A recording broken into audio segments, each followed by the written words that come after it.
Unsolicited genius. Greetings, everybody, and welcome to Conversations with Carlton. It is a new segment, a spinoff, so to speak, of Unsolicited Genius. You all would have seen up to this point what we call Unsolicited Genius Live with me, Uncle Mo, Craig, and other guests as they join us. And so to keep the energy going, keep our thoughts, ideas connecting with the world, we also now have Conversations with Carlton as its own segment. And then what you'll be seeing more of from Thoughts of Genius. It's already a part of the show, but we're going to make that stand on its own as well. So Unsolicited Genius Live, Thoughts of Genius, and what you're here for right now, Conversations with Carlton.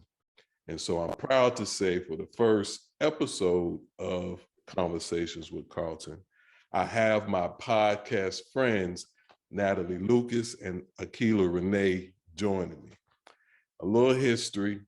The three of us have, in our own way, caused our own good podcast trouble.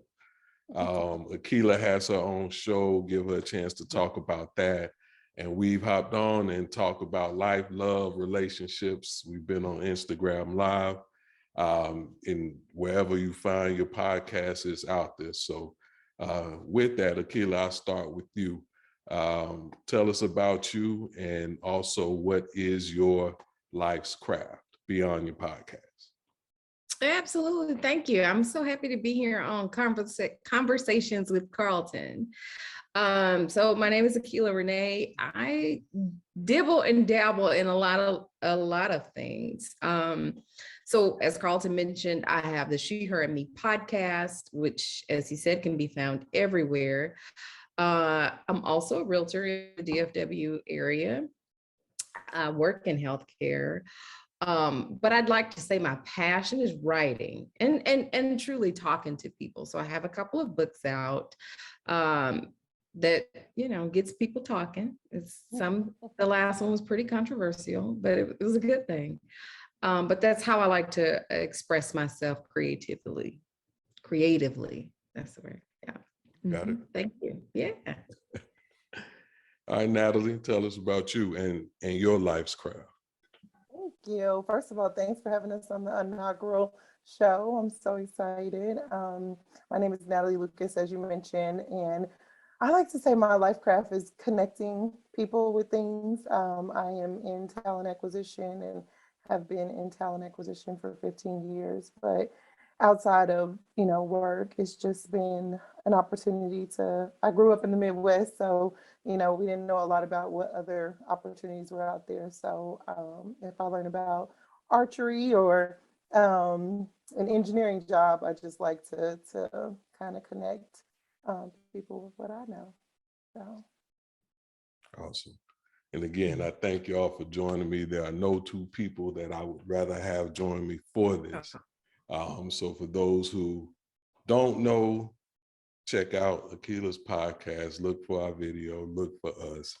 We had a good time out there. All right, so welcome to Conversations with Carlton, an Unsolicited Genius production. We're gonna stick with the theme, the rhythm and flow. We talk headlines, we talk sports, we talk entertainment. It's thoughts, perspective, opportunity to just get it out there for the people to hear things that they aren't necessarily receiving from their traditional media sources. At this point, I feel like it's our job in a lot of ways to do their job. So here we are. All right, ladies, there's a lot happening in our country, period, point blank.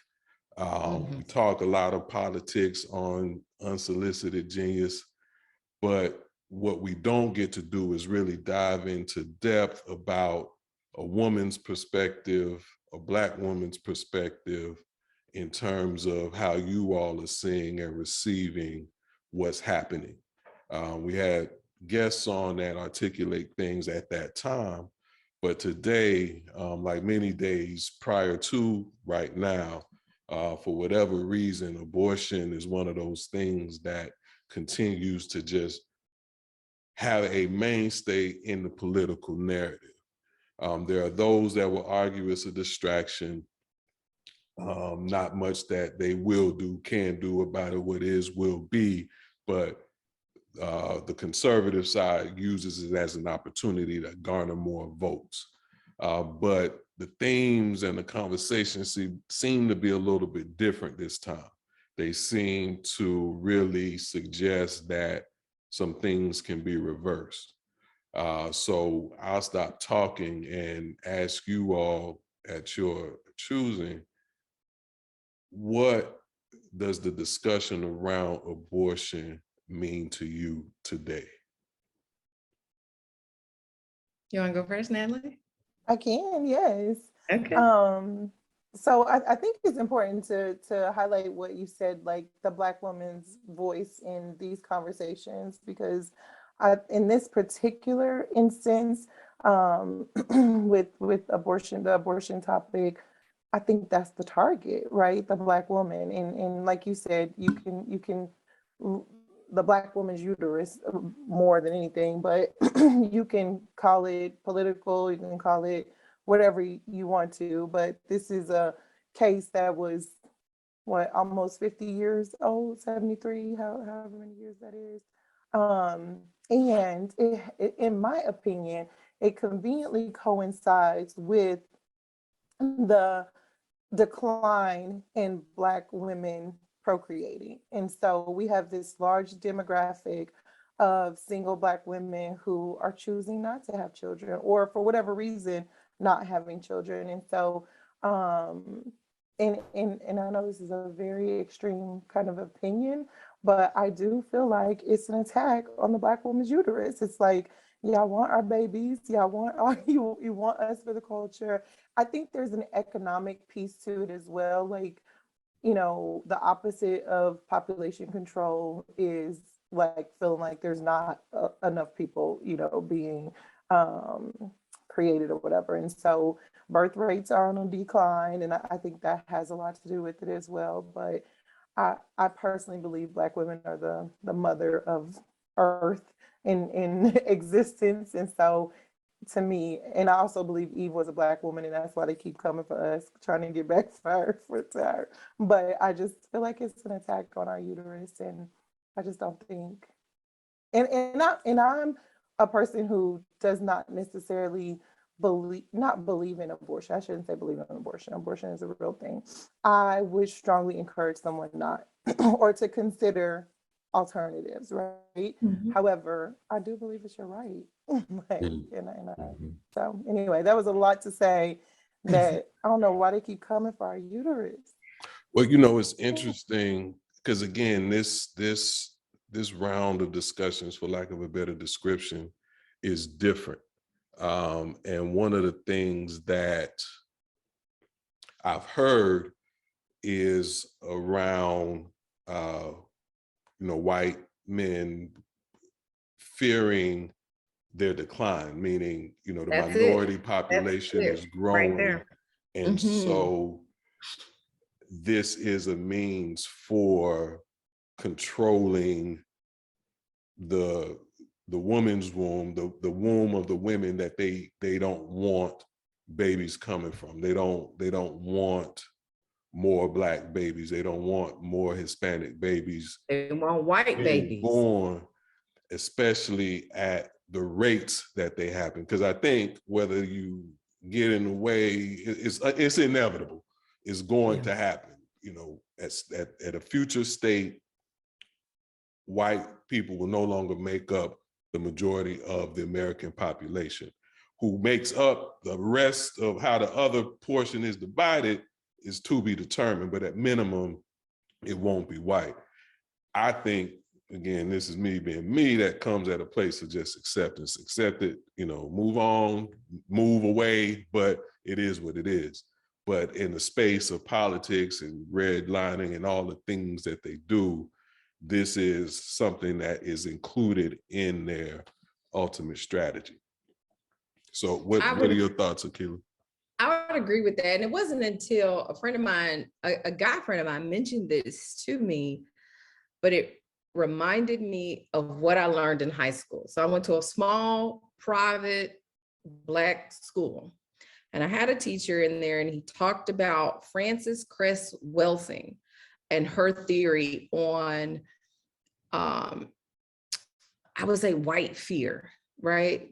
That more people of color will just dominate the world or dominate America, and that whites will be the minority.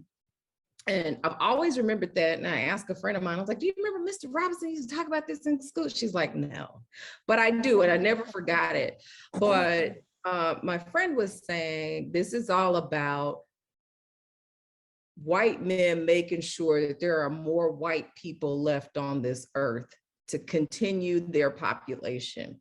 I don't think it has, while it's for all women and controlling everybody's womb, every woman's womb, which no man should have a say on anybody's person, right? Unless you're breaking the law or something. It's a very real tactic to make sure that the white majority stays the majority as it is today. And it's their way to try to keep white women essentially from not having an abortion. I agree with Natalie. It's everybody's right. Now, you know, I used to, when I was in grad school, I volunteered at a pregnancy center where we would counsel women on not having an abortion and possibly giving it up for adoption. And the whole time I'm like, I'm 20-some years old. If I got pregnant right now, I don't know what I'd do. But I can tell you all day long what to do. Now that I'm 40-something, if that was to happen, I will definitely keep it and enjoy it and love it and blah, blah, blah. But at 20, I couldn't make that decision. I knew what was right to do, but I couldn't make, I don't think I think I would be fearful to make that decision for myself. So I would always put myself in the person that was coming through the door. But I agree with you, Carlton. I think that's very well a tactic to preserve one population and make sure that they are allowed to continue to procreate and grow the population. So you all said something. I think you're educating all of us, because I guess as I think about control, I thought about them attempting to control the wombs of Black and brown women. But what you just said, Akela, suggests kind of same thing but different, is in eliminating abortions, let's say, that also means white women can't get abortions either. Mm-hmm. So then what are they doing? What is it? Help us understand, help me understand, what is it that they're ultimately seeking control of? Because if you eliminate all abortions, that means Black women and brown women will continue to have babies theoretically. Granted, white women will continue to have their babies, but inevitably it's still going to outpace them, right? Cool. Black or brown or white? You're saying black or brown or white? If abortions are eliminated, period. Black women, Hispanic women, Asian women, Indian women, whatever, Native American, whatever Black, brown exists, will continue to have babies. White women too will be able to continue to have babies, but regardless, the minority reproductive rate is still going to outpace the majority reproductive rate. That is given. That's what the stats have shown and continue to show. So if they eliminate abortion, they're still going to get outpaced. They still will become the minority. Is that right, or am I missing something in that equation? I think very, very true, yes. But you still eliminate the fact of white women aborting their babies. So they're still going to be here. Whether we're outpacing them or not, they're not going away, which is what Ms. Welsing's theory is, that the white race will just go as we continue to grow and we continue to become a multiracial, multicultural country, that is slowly diminishing. And so I think this is one way to make sure that that continues to stay. And see, that's where I do think that there's an element of that, and I do think that that exists. The data just doesn't jive with that. Like when you read the data about what percentage, and of course these numbers are just what they are, right? What percentage of white women do have abortions? It's 13%. But what percentage of non-white is 49%. So it's like, even which I do believe that racism is ignorant, so it does not think about the fact that what you're saying does not mathematically. So I absolutely give you that. I personally believe it's an economic thing. I believe that, just like in slavery, they needed us to mass produce babies. I believe that, they're feeling the weight of, not having this production of, I'm just going to call it non-white life, that they can rely on. Think about the part of the economy that we control the spend of, right?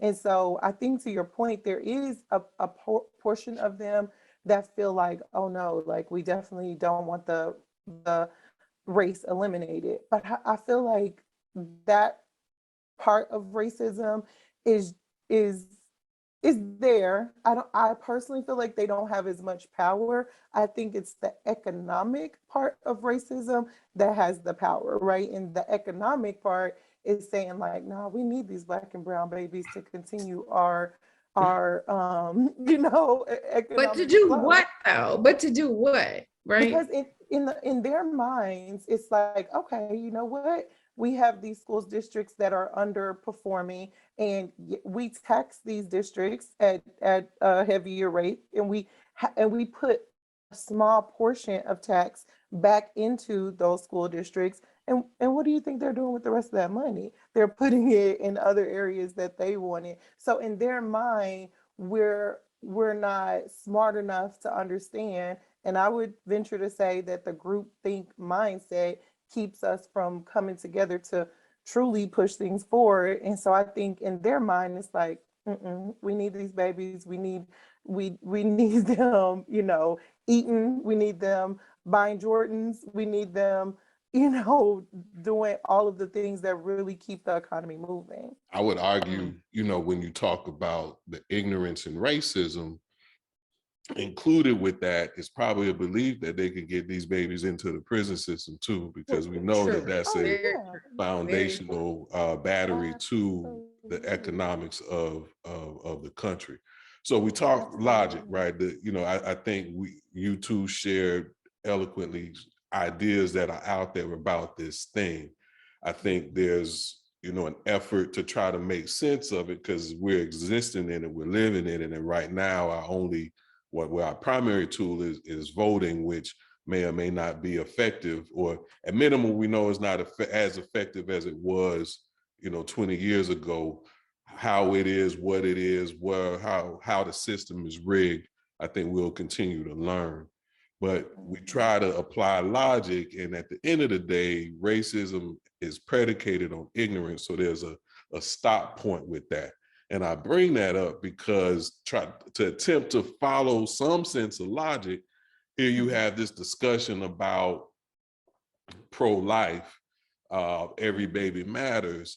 And then a couple of weeks ago, we had 19 babies killed in our state of Texas, me in Austin, you all a few miles north of me. We're not going to talk about the Cowboys. It's just, come on. But y'all got a team down there in Austin? No. I stay here. I ain't from here. Right. I ain't from here. Okay, it's okay. It's okay. I'd rather no team than that team, I can tell you that. No. But I digress. I'm sorry, I digress. My apologies. I digress. We'll come back to that. Some levity. We will come back to the Cowboys. But 19 children, 2 teachers, killed to the point that some of the bodies weren't even identifiable because children's bodies aren't supposed to be hit with that magnitude of firepower. Yeah. Decapitated, if we're being, if for full disclosure, some of them. So there's this want to protect babies, but then there's this lack of interest in protecting babies. And so, again, I got strong feelings about guns, period, in the sentence.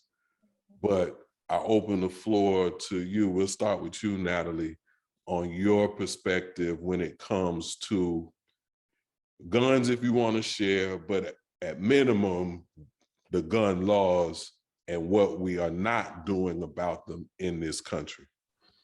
Yeah, I think it goes back to the original part of your statement, the level of ignorance that they either believe we have or they have in some cases. And then it goes back to my original statement that it's an economic thing. Like as much as racism is out there, the money is the root, like at the end of the day. And so, where these same people can look you in your face and tell you an unborn child, has rights, they also will say to you that, gun control is not the issue when babies are, like you said, getting killed in this way. And so that's where it goes back to the level of ignorance that they either believe that we have or that they have. Like it's hard for me to hear them sometimes because I'm like, there's no way you're not connecting the dots. It's impossible that you're that naive or that ignorant or disconnected that you're not connecting the dots. And so I think it really goes back to money. It's like, it's too much money in guns, in oil, in certain things that they make it harder to get over those hurdles at any cost. I mean, unfortunately, our country is a country built on bloodshed. And so that doesn't change because, they see, think about how long this has been happening. I think I read an article about like when Columbine occurred as to when this occurred. And I mean, we've built podcasts, we've had 5G, like we've had so We got many electric cars, happen. we got Tesla in that time. And we have not figured out a way to make gun control. Exactly. It's not a priority because of the economic impact. Well, I have a theory, but Akela, let's hear your thoughts. I agree with Natalie. I mean, while I don't own a gun, I do have a license to carry, right? And so most people, when I tell them that, they're like, well, why do you have a license, but you don't carry? 1, because I need to go to the range. 2, because I need to buy a gun. 3, because I need somebody to take me to do 1 and 2, right? Somebody that I trust is going to help me get the piece that I need. There is a place for protecting yourself. Mm-hmm. There is a place for that. There is not a place for you to go buy a long gun at 18 when your brain is not fully formed, and then go to an elementary, first shoot your grandma in the face, and then go to elementary school and kill as many people as you did. So you got Buffalo. Yes, right. You scoped the place out a couple weeks before, all because you think one race is higher than another because that's what you feel, right? But who are you? You don't, in the grand scheme of things, you don't matter at all. That's your opinion, and you can control your house how you want to.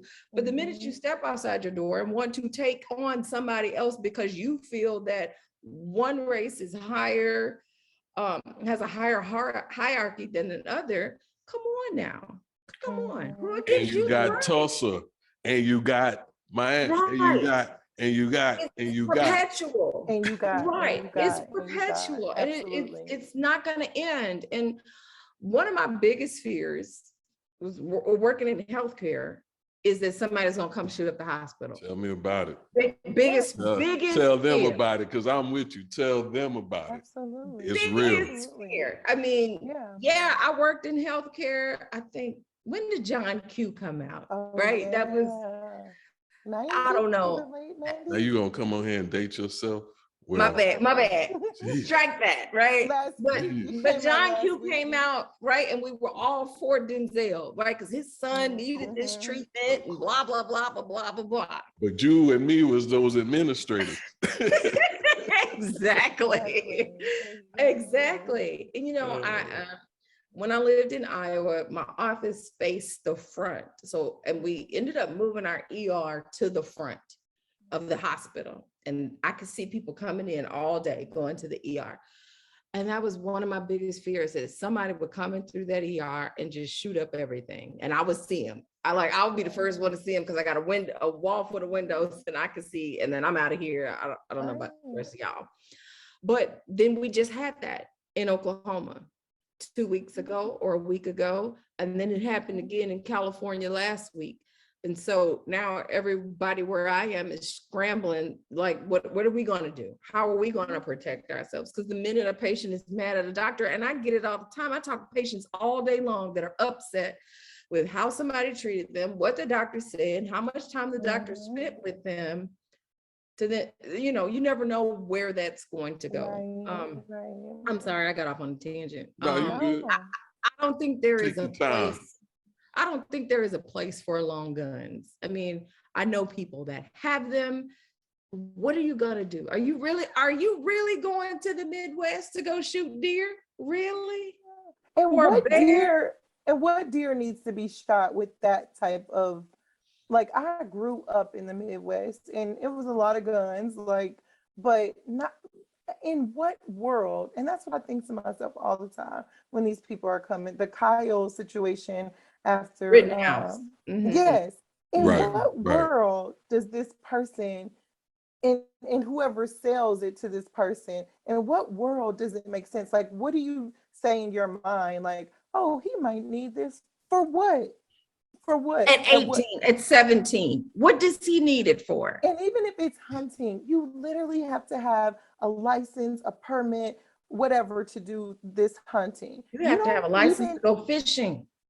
You don't even, and if that's the case, keep whatever type of gun in a locker at that location. One, where you've been through certain whatever. But I'm right there with you. I taught special education, you know, and I was just, part of it too is hard because yes, I was scared that at any point somebody could come in that school and, you know, whatever.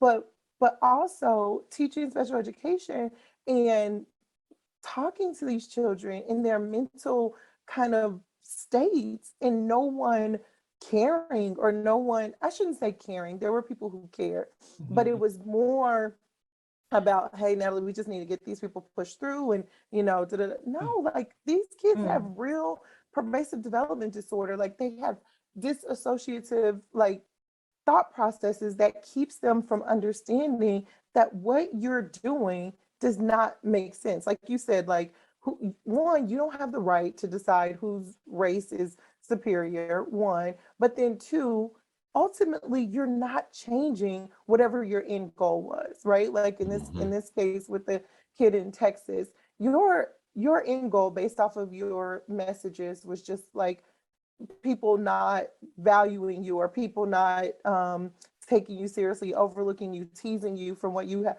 How does killing these kids change that? And it's like, as a special education teacher, as you were trying to dig into things like that, that wasn't the focus of our school districts. Now, it was a totally different time as far as mental health and mental health awareness goes, but I still believe that that's the case. And I believe that when a kid, when we're in a grocery store and we see somebody acting all shifty, whether it's kids or otherwise, you know, like that kid don't need this or that. So you can't tell me that that person went into the gun store. Yeah, you know what I'm saying? You No, I can't follow tell you. me. I follow you. You can't tell me he went into the Right. gun store and nobody second guessed and was like, I'm laying all the way He right. a little shifty. The He a little girl ain't quite shifty. curling here, you know, Yeah. like. So you all are really talking about a lot of the reasons we need the tighter controls, we need the laws. People's mental health, wherewithal, ability, especially just what an 18-year-old comes with, period, right? Let alone if there are some actual mental health things going on, current laws, especially Texas, ain't nobody checking for that, right? But then there's people that just hate us for doing exactly what we're doing. And so there need, you know, how do you protect us? You got Asians being attacked. How, you know, the guy in New York, he was Black, he shot up the subway train. What, for what, right? So there's things that are happening in this country, sicknesses, diseases, disorders from all sorts of places that also give reason for red flag laws, give reasons for wait periods, give reasons for, like they say, common sense thing. Me, I prefer the day when you just, you know, learn how to do a karate chop and a backflip and, you know, whatever happened from there happened. I get that that's not this country. I got people who will chastise me and convince me. We need them, we want them. You can't take my guns, fine, so be it. But we need common sense laws, period. The reason why we aren't getting them is the thing that I've come to learn in this current cycle of massacre that we're experiencing. The NRA, we know, is a powerful lobbying body in addition to whatever else they do related to guns. When at their inception, they were about gun responsibility. They worked with Washington, D.C. to do the things that made guns safe for everybody. Protect the Second Amendment, but be safe with this thing. In the late 60s, early 70s, there was a rift within the ranks. And the rift being one side wanted too much restriction. The other side said we should be able to do what we want. And I paraphrase, is my show. But we should be able to do what we want. And to be able to do what we want, side won out. And so from that point forward, their mission, in addition to whatever else they do, because there's still gun safety stuff out there, there's still fun in the gun sun stuff out there, fun under the sun with a gun stuff out there. But their primary mission with politics is to support anything that loosens gun restrictions, increases the ownership, possession, circulation, production, money making of guns, and to resist anything that seeks to restrict it by any means necessary. And they have politician report cards from, and grade them from A+ to F-. And they have said that the politician that's with us can do and receive whatever he wants, she wants. The politician that goes against us does so at the risk of their career. And where that struck me, I learned that fact after watching your boy, Ted Cruz, respond to different reporters with the typical tagline, this isn't political. He got mad with somebody. I'm sorry you're upset with America. Get out of here. We're the safest place. I'm sorry you're upset. We're the safest place where everybody in the world wants to come and be America, right? He did his thing. And so for me to sit here and watch this human being that's intelligent enough to put on his clothes, Whatever else he could do or can't do, I ain't even getting to that. But he's intelligent enough and capable enough to put on clothes, to get on the microphone and speak. He has the ability to do that. Yet and still, his logic for all these things, we're not going to talk about where he was during Snowpocalypse and all his other failures as a politician. But he just touts this, continues to tout an ignorant line that don't follow logic. Right? You can put on your clothes. So the fact that you doing this tells me it's intentional, right? Yeah. And so I said, you know, at the end of the day, Uncle Mo, my podcast mate, he said it, the solution is money, the solution is lobbying. It's somehow getting the lobbyists for the things that you believe in, we believe in, I believe, whoever you are, whether you believe or support us, me, how we do or say what we do. But to get what you want, you need money, you need people in DC lobby.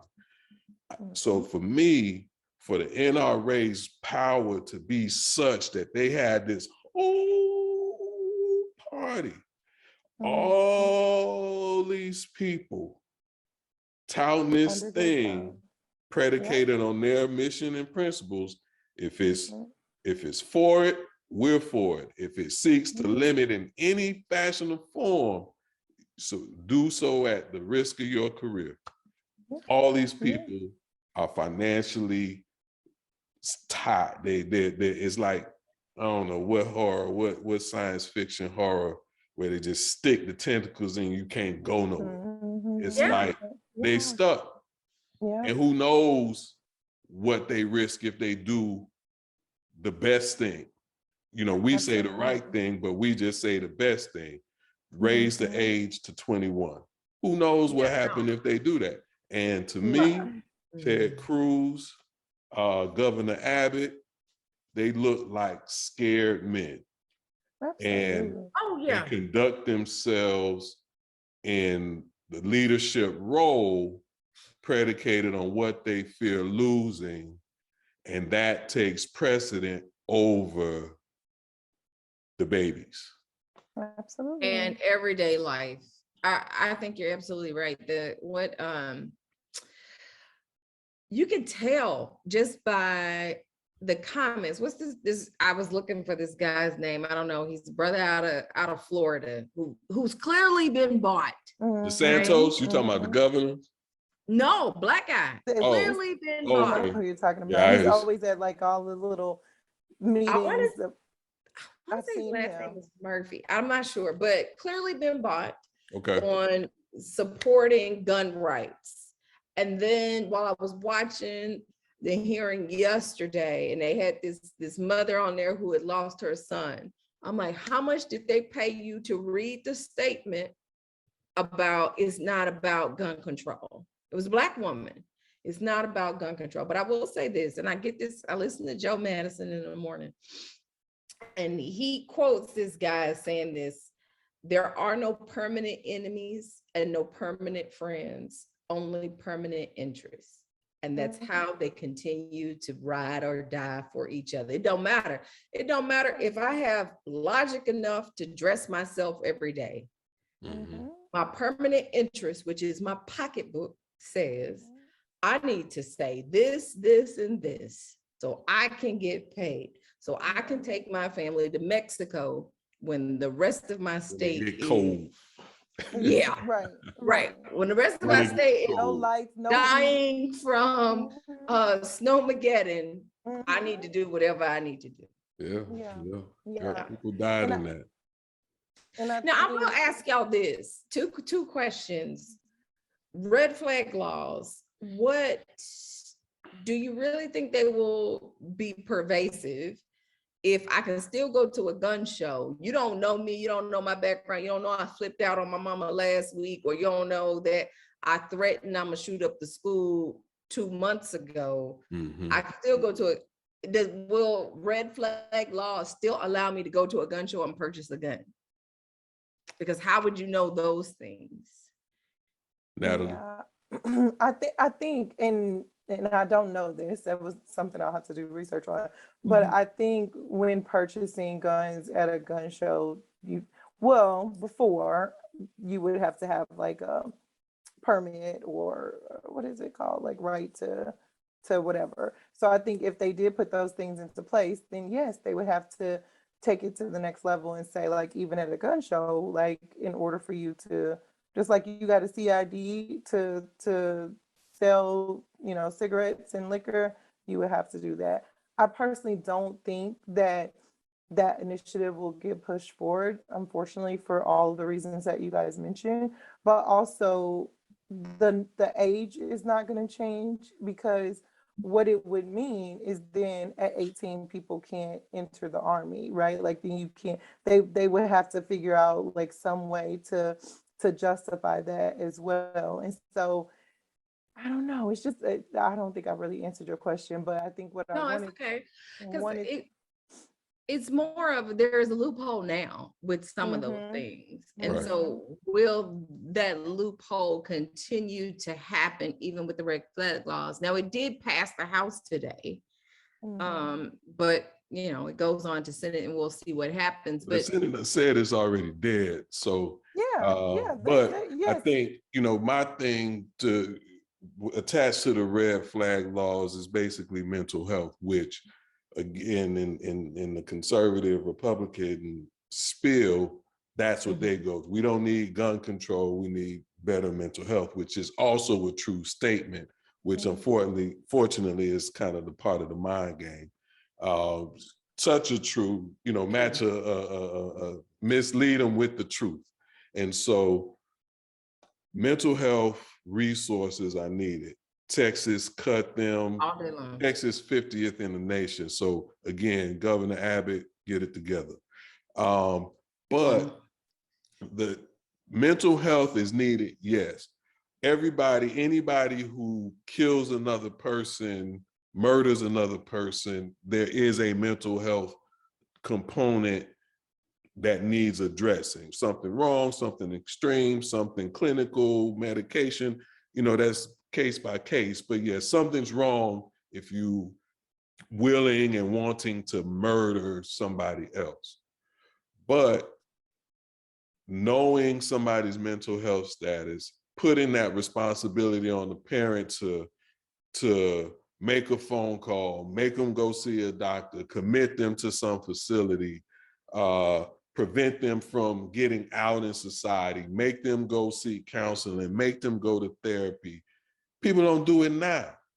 And so there's so much unattended to mental health in this country that creating a law that if somebody raises the flag, maybe it prevents something from happening, but it's not realistic.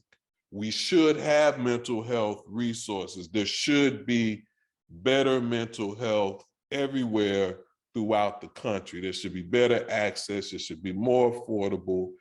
People should be certified, competent, all these things.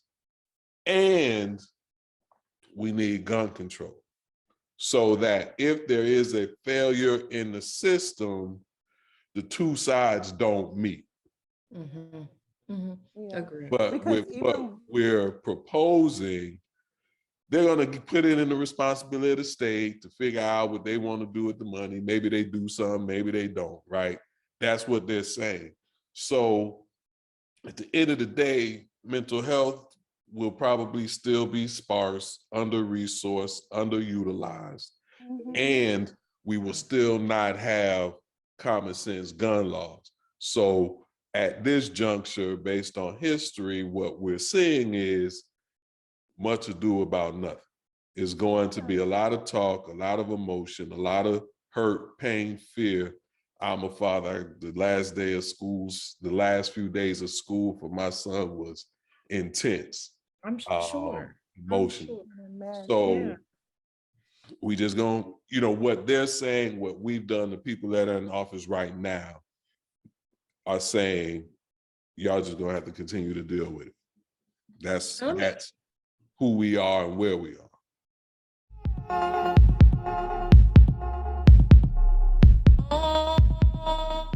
I was born a legend, I'ma die a legend. Yeah, I was born a legend, I'ma die a legend. Yeah, I was born a legend, I'ma die a legend. Go. I was born a legend, I'ma die a legend. Born as a legend, I'm a die legend.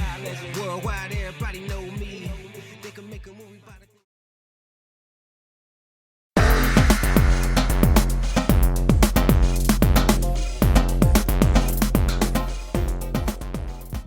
Let me ask y'all this. Is hate a mental health issue?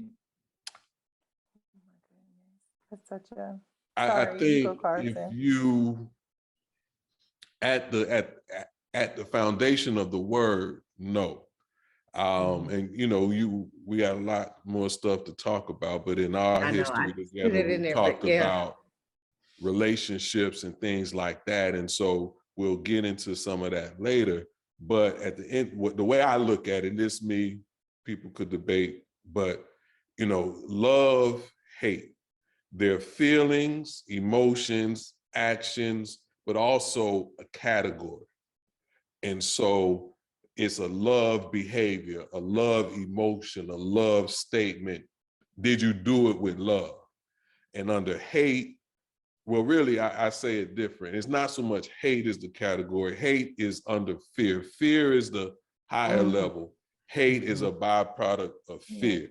And so to hate is to fear, but what and why, right? And so I hated broccoli, right? But I eat it all the time today, not because it tastes any better, but it's good for me, and I should.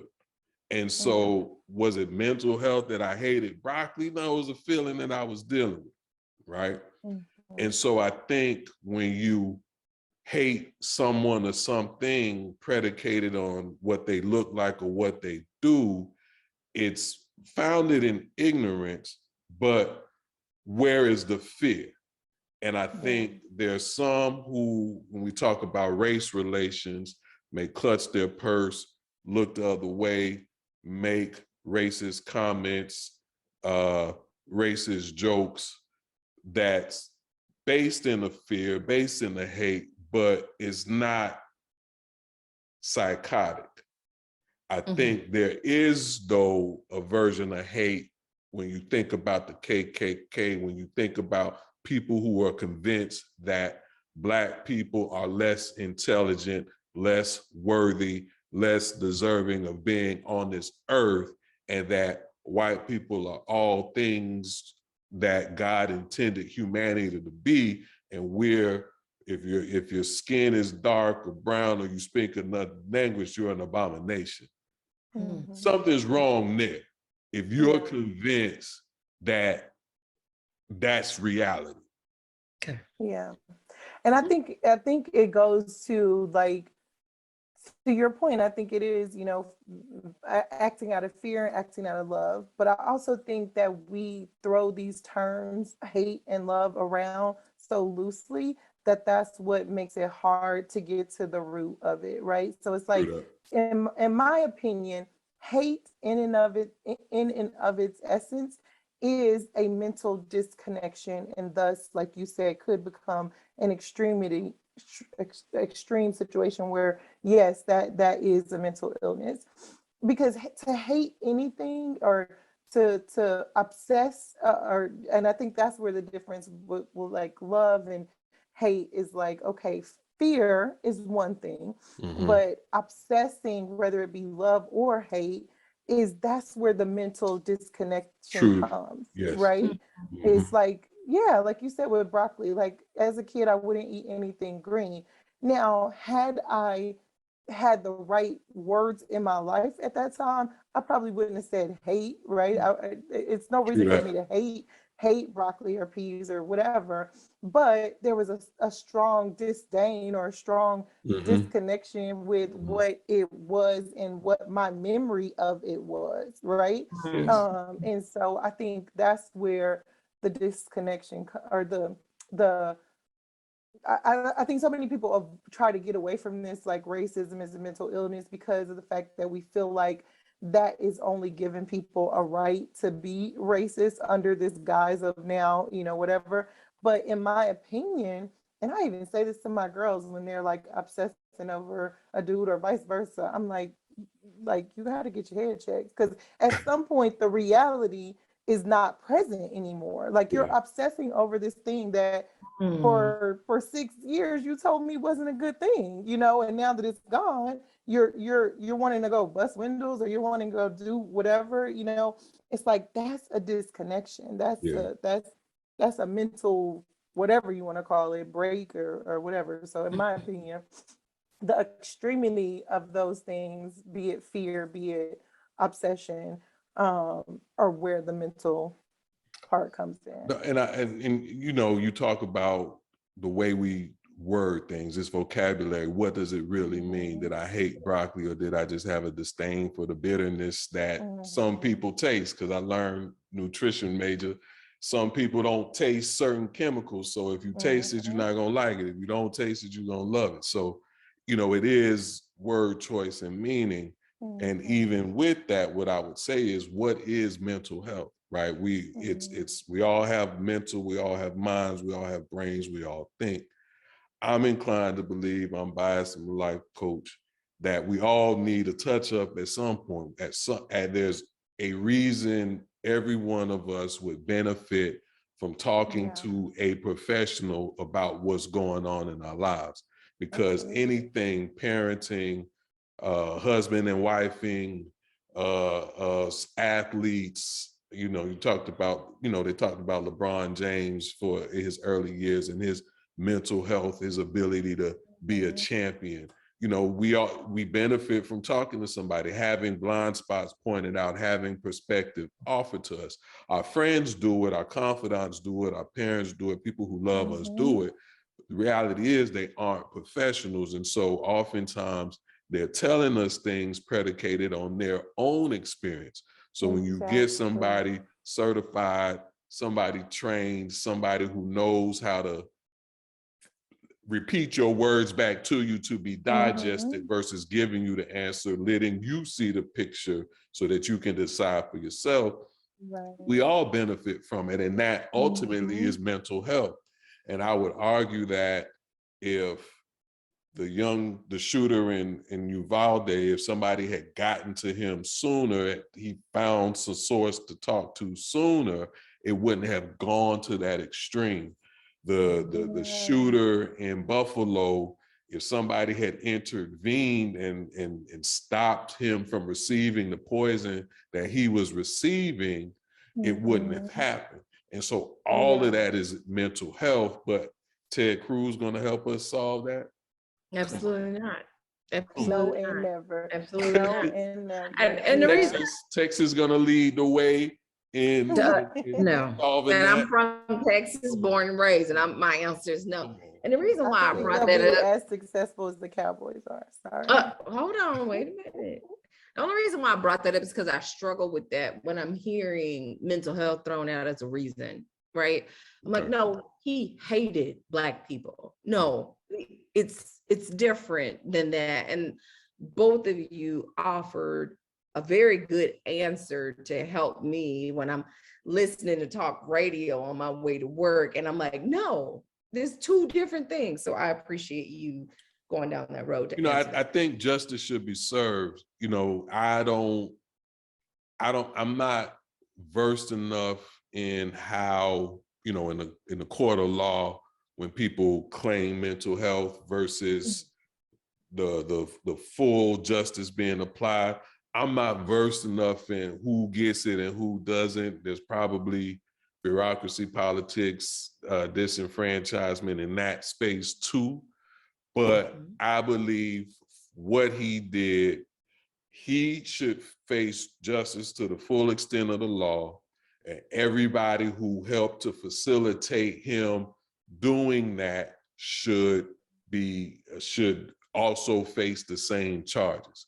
I don't have his stat, but I heard a stat for the Uvalde shooter that for him to have just purchased all that stuff at the point of turning 18, which was a few weeks ago, or, you know, a short time prior to the massacre, he had $9,000+ worth of firearms and ammunition. He was a troubled employee at a fast food restaurant. Where did that money come from? How was he able to acquire all this stuff. Birthday money. $1,000. Birthday That's a money. nice birth. I definitely wasn't his auntie because my nieces and nephews. That's what I'm Baby, saying. $20. So Yeah. there's $20. there's enablers. So mental health is a part of it for all of us. There's just like everything exists on a spectrum, and there's all two sides, from the least extreme to the most extreme. But then along the way, there are people who are in the know, people who encourage, when we talk about the things like Buffalo, that encourage these things along the way. The shooter in Tulsa bought his weaponry the same day. Jeez. Yeah, Good. I would agree in that from a spiritual perspective, for me, it's like right now, I feel like we're being called to be community in a different way, and I think it really bothers me in our culture that it's always somebody else's fault. Like it's never, it's never, yes, exactly. And it's like at the end of the day, even when it comes to like baby mom and baby daddy, it's like if you're speaking on a person you procreated with, then you're speaking on yourself as a grandmother or a mother. If you're speaking on this child as if like, oh, he has issues, you're speaking on yourself. If Right. you're speaking as an employer on this, oh, he was this and this and this, you're speaking on yourself. And I think that's where we are so disconnected as a society, because it's never our problem. It's never our, so then whose is it? Who's like, and Yeah. I get it, like, and I used to advocate for this all the time, that when they first were trying to put it in place for, 13 I think it was 13 to be tried as adults. I'm like, at what point are the parents going to be, and I don't have children, so that's where everybody kind of pointed their finger at me and say, you don't know, like you can raise your child exactly right and they still come. I'm not saying that. But what I am saying is that if your child has this many thousands of dollars of ammunition in the house, at some point you need to be held accountable. And I'm sorry, but it's not just him. And as a community, we're not paying attention. I will say, like, after all this happened, one of my friends, we were talking, and she has 2 children, and she was like, as horrible as the situation this is, it really made me be more intentional with my own kids and not just moving and The really day to day. Yeah. yes. And I see that all the time. I see people say like, oh, I don't know how my kid got this or did that. And I'm like, are you paying attention? Because I was around them 10 minutes and I realized that they were, and I, brought it up to you. And I get it. We all have competing things in our life, but it takes community is really what it comes back to. I prefer my life lessons not be predicated on death, especially children. But I'm also of the belief that every experience comes with a gift and opportunity, should we choose to see it, should we choose to receive it. And even though, like I said, the last week of school at Uvalde was the last week of school for my son,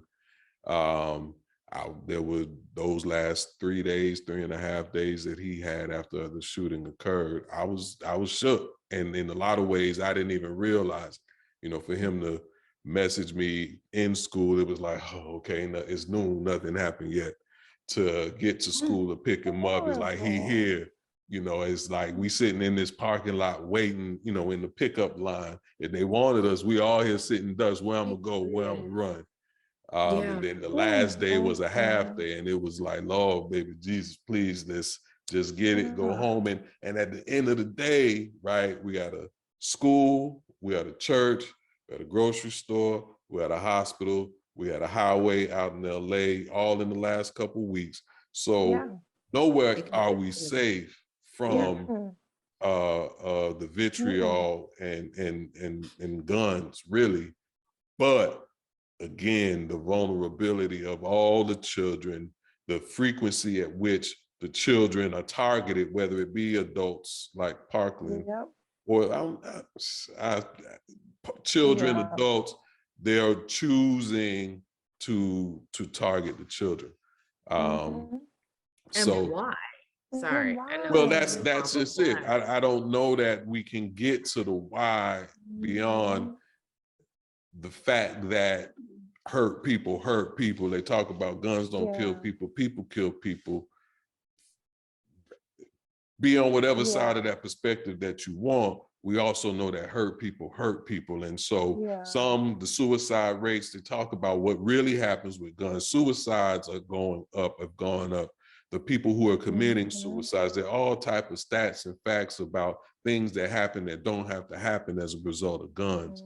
But it's hurt people, whether it be themselves or if they opt not to focus there, they choose others. The guy, fortunately, he was a pain patient. Pain patients, opioid epidemic. You know, we see what pain can do. He took his own life. So it's the why is so hard, which is why the common sense laws are what's needed.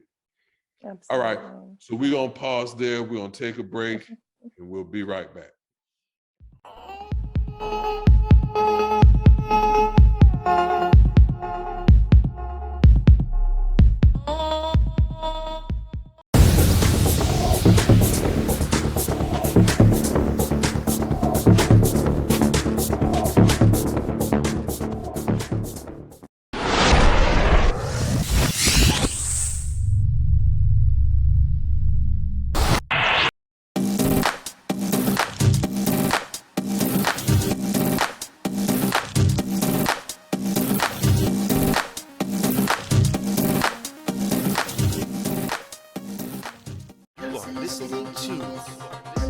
Wherever we are, Instagram, Facebook, YouTube, like, if it's something to be liked, subscribe, if it's something to be subscribed to, and follow.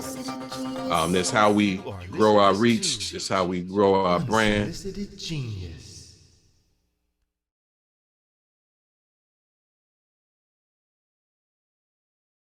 All right, welcome back, everybody. This is Conversations with Carlton. You are being entertained by Natalie Lucas and Akela Renae. Great segment, first round, a lot of politics, America's reality. So now we're gonna talk a little sports. For those who watching, this is not Jesus on my mug. This is Tyrion for the Game of Not Thrones. white Jesus. Please Shout out to Mark Beseech, the artist. Mallet, hit me up if you're interested in getting you a Game of Thrones, but he got a little bit of everybody. Game of Thrones, he got athletes, he's an artist. So check him out, Mark Does he Beseech. have black Jesus? Does he have black Jesus? If he don't have it, he could do it. If he don't have it, he could do it. I might want one of those. All right, he's talented. I'll connect y'all. Okay. All right, with that, we're gonna talk sports. In the news, on Unsolicited Genes, we talked a lot about DeSean Watson and his desire to his attraction to be massaged, to have his body worked on.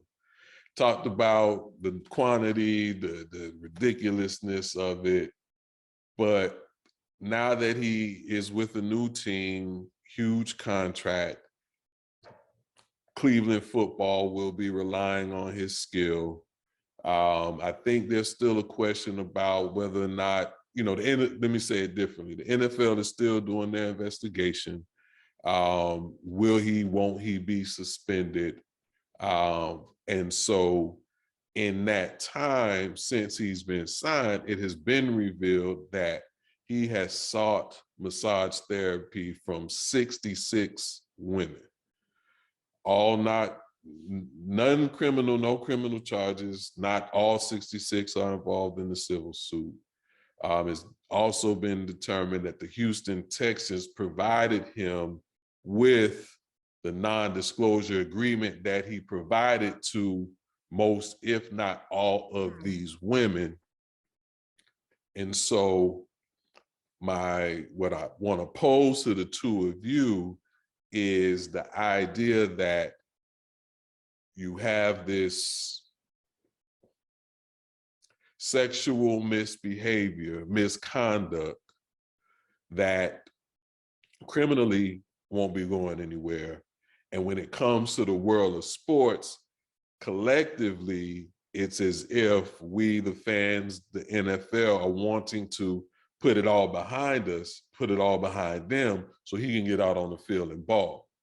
But then you got 66. Mm-hmm. So as sports fans, football fans, Natalie, you can even speak to your relationship with football and politics, et cetera.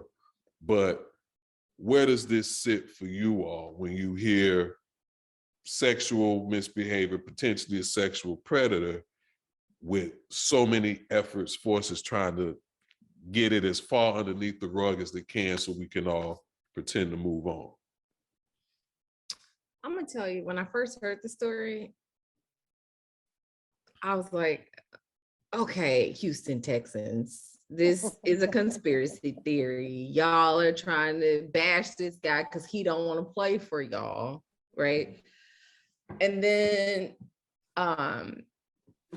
now that it's 66, does that weigh? If it was 60, would it make a difference? If it was 40, would it make a difference? If it was 20, what was the original number? 24, 25, something like that? 20 something, 23, something like that.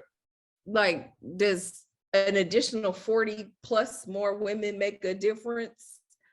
I don't know. I mean, the thing is, only two people know what happened in that room. Mm-hmm. Him and the masseuse. Now, when you say that the Houston Texans gave him an NDA, did they give him an NDA to then use with the masseuse? Anybody he hired? What was the way I understand it is, we could fact check, but the way it's presented, and in turn, the way I understand it, is that this NDA was for him specifically for the massage therapy. So to give to the masseuse, to provide to them, because there was an understanding or an awareness by the Texans or an individual within the Texans organization that he was getting his massage from all these people. He was out there more than what he was getting in terms of his body work. And that would, to me, would only come because you're getting a little bit more, right? Because why would I just give you that to be used for a massage? If you're getting a massage, now perhaps I'm on the phone and I'm talking business and I need, you not to say the things that you hear. That's one thing. That's one perspective. If all I'm getting is a massage NDA, unless you see my penis, you see how big it is, how small it is, blah, blah, blah, blah, blah, whatever that's is, but I will tell you, like, what was it? This spring, when did the story break? Was it in the fall? Was it in the spring? You talking Probably about originally? Yeah. I had to think back. Uncle Mo is the statistician, but it was connected to, it came out once he said he didn't want to play in Houston anymore.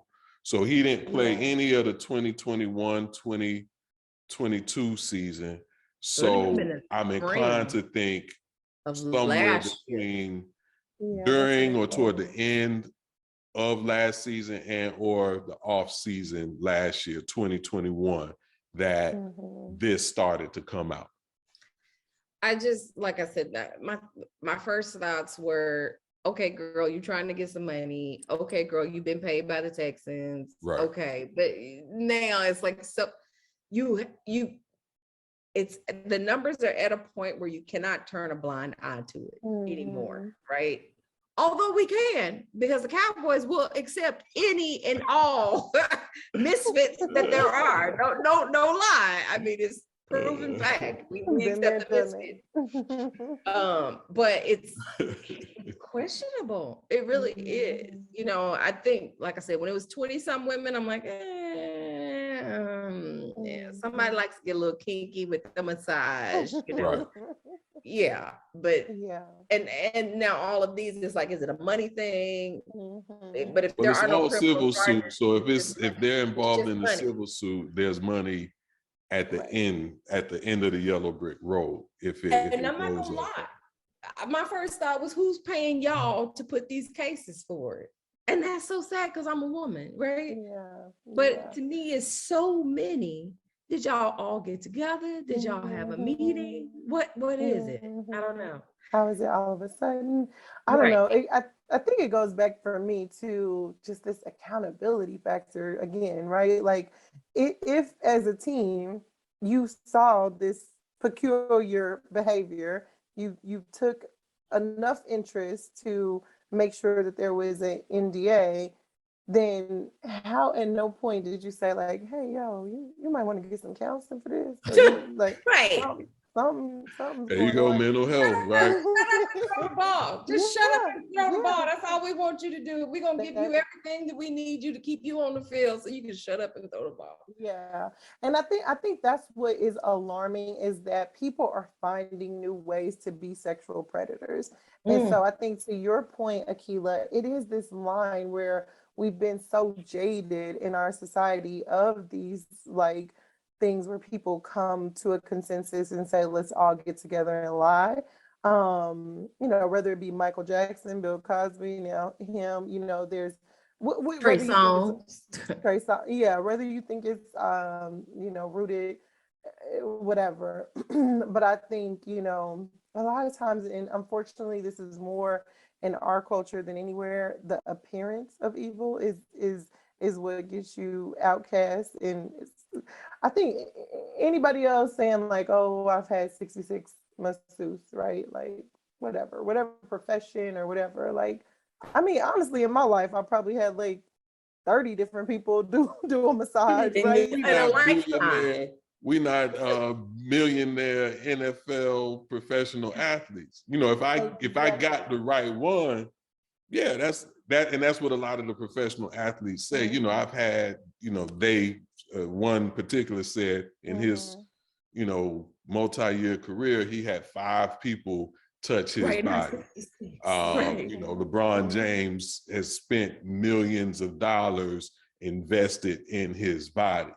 Going to the little, chop shop around the corner when when you're the richest player ever, in the NFL or in the history of the NFL, highest paid player ever, why would you go to the corner shop unless it got the corner shop come with that treat that you like? With the happy ending, as his attorneys said. Like, what? Yeah, I know I read something where the girl was like, well, he asked me to put my mouth on whatever. And I was just like, okay, yeah, this is definitely, but also like, is he the only one who's asked you that at this particular, venue? Like, is this something that usually happens? Like, so I don't know. It's crazy. I think so at minimum, both of you believe there's more than meets the eye when it comes to this case. But then when it comes to, let's just say, his suspension or punishment or whatever repercussions should be had related to football, are you for that, or think that whatever happens in the court of law is what happens in the court of law? I personally get so irritated when, whatever the authority is, starts to try to suspend people or make people make statements or whatever. If this person was doing this all along and you didn't suspend them then, now why are you, and it's just this cancel culture mentality of like, okay, we can't be associated with the press that comes along with this. And it goes back to that, like, who do you defend then? Like, it's like, if this is your employee and you were passionate enough to give him an NDA and give him all this to make sure that he played, how now do you not say, like, no, hey, he's not suspended. Like this is something that can be handled in the courts, and but so I don't know. It's hard. That's a hard one, I guess. I'm curious to see what Cleveland's gonna do.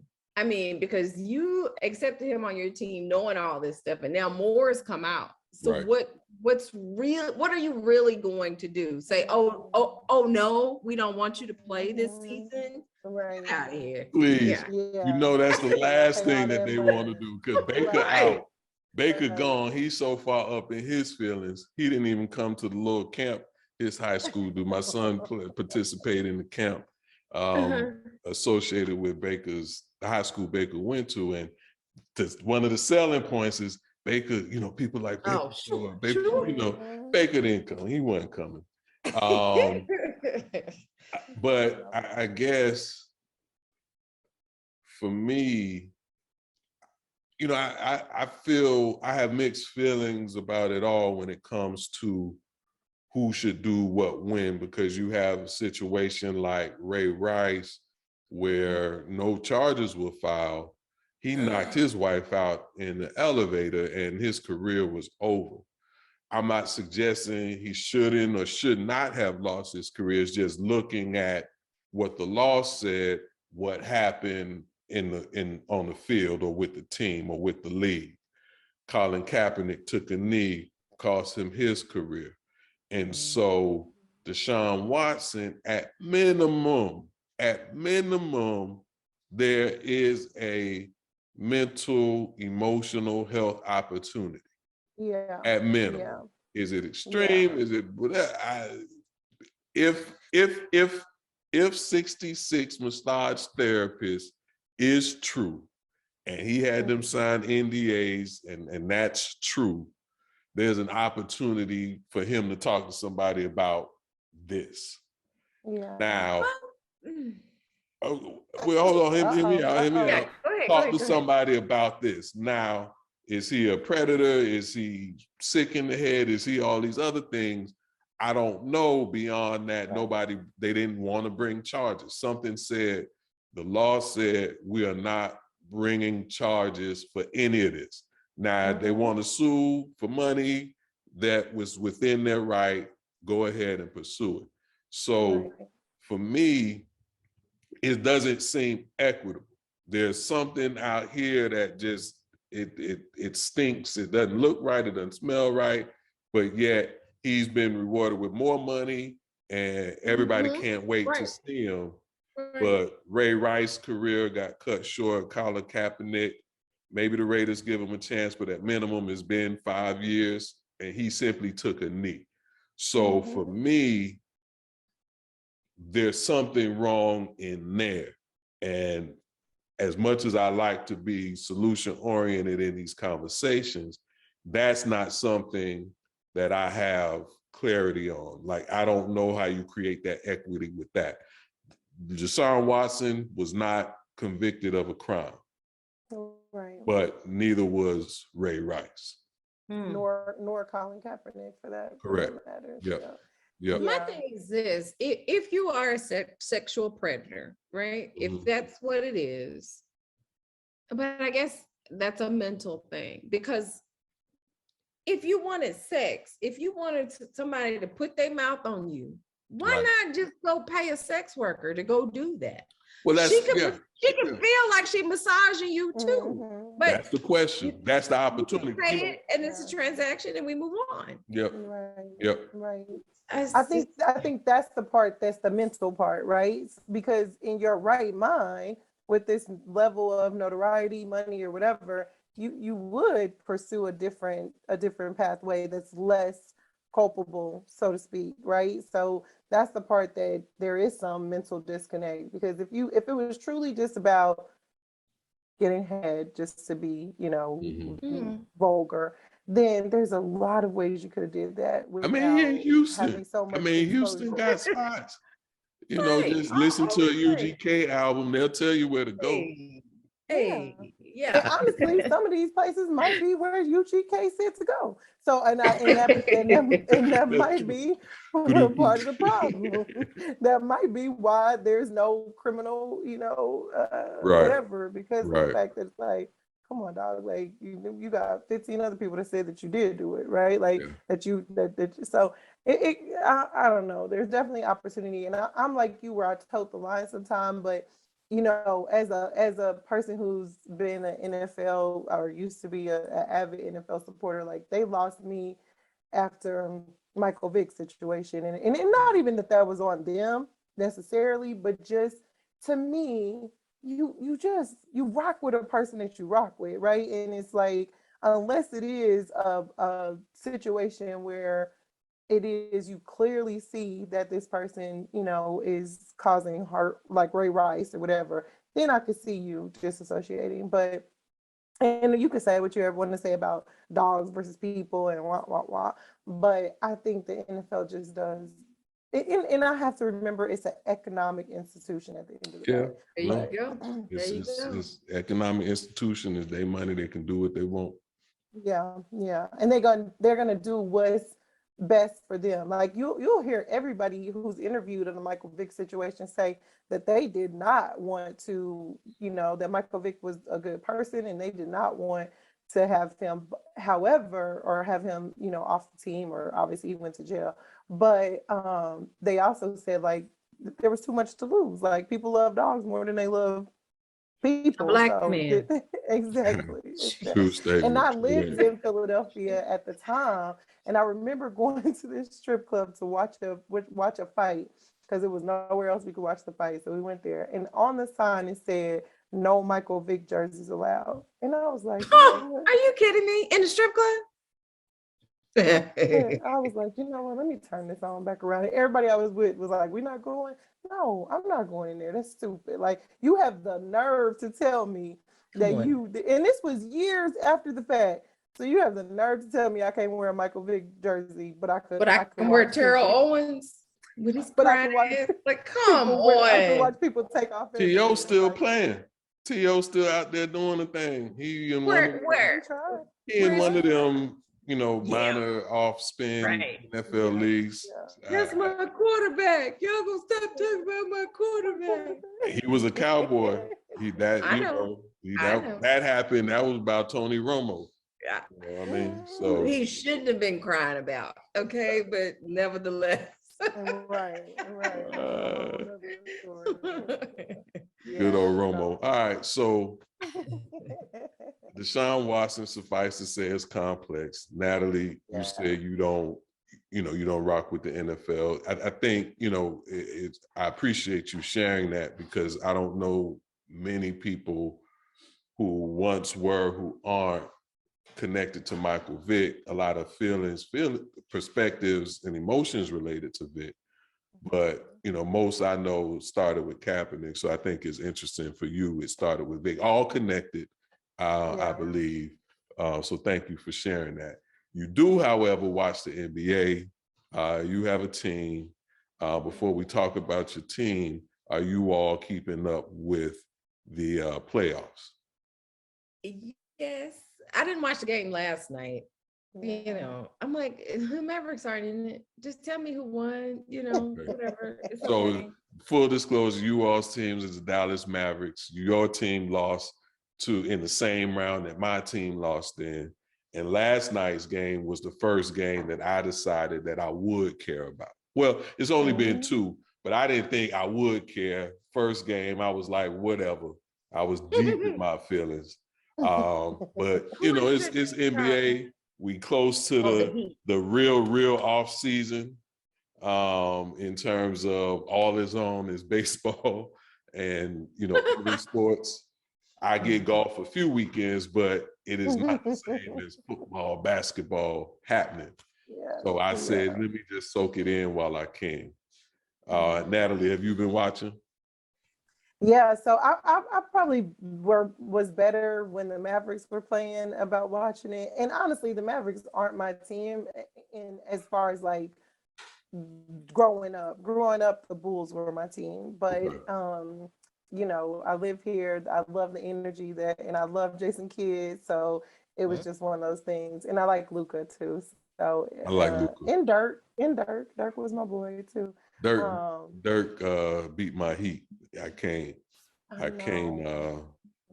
I got to take a notch out for that, but I do respect. When I remember because I had a T-shirt that said "I'm a witness." I was going to the stadium. Ooh. I was going to AAC to watch the game.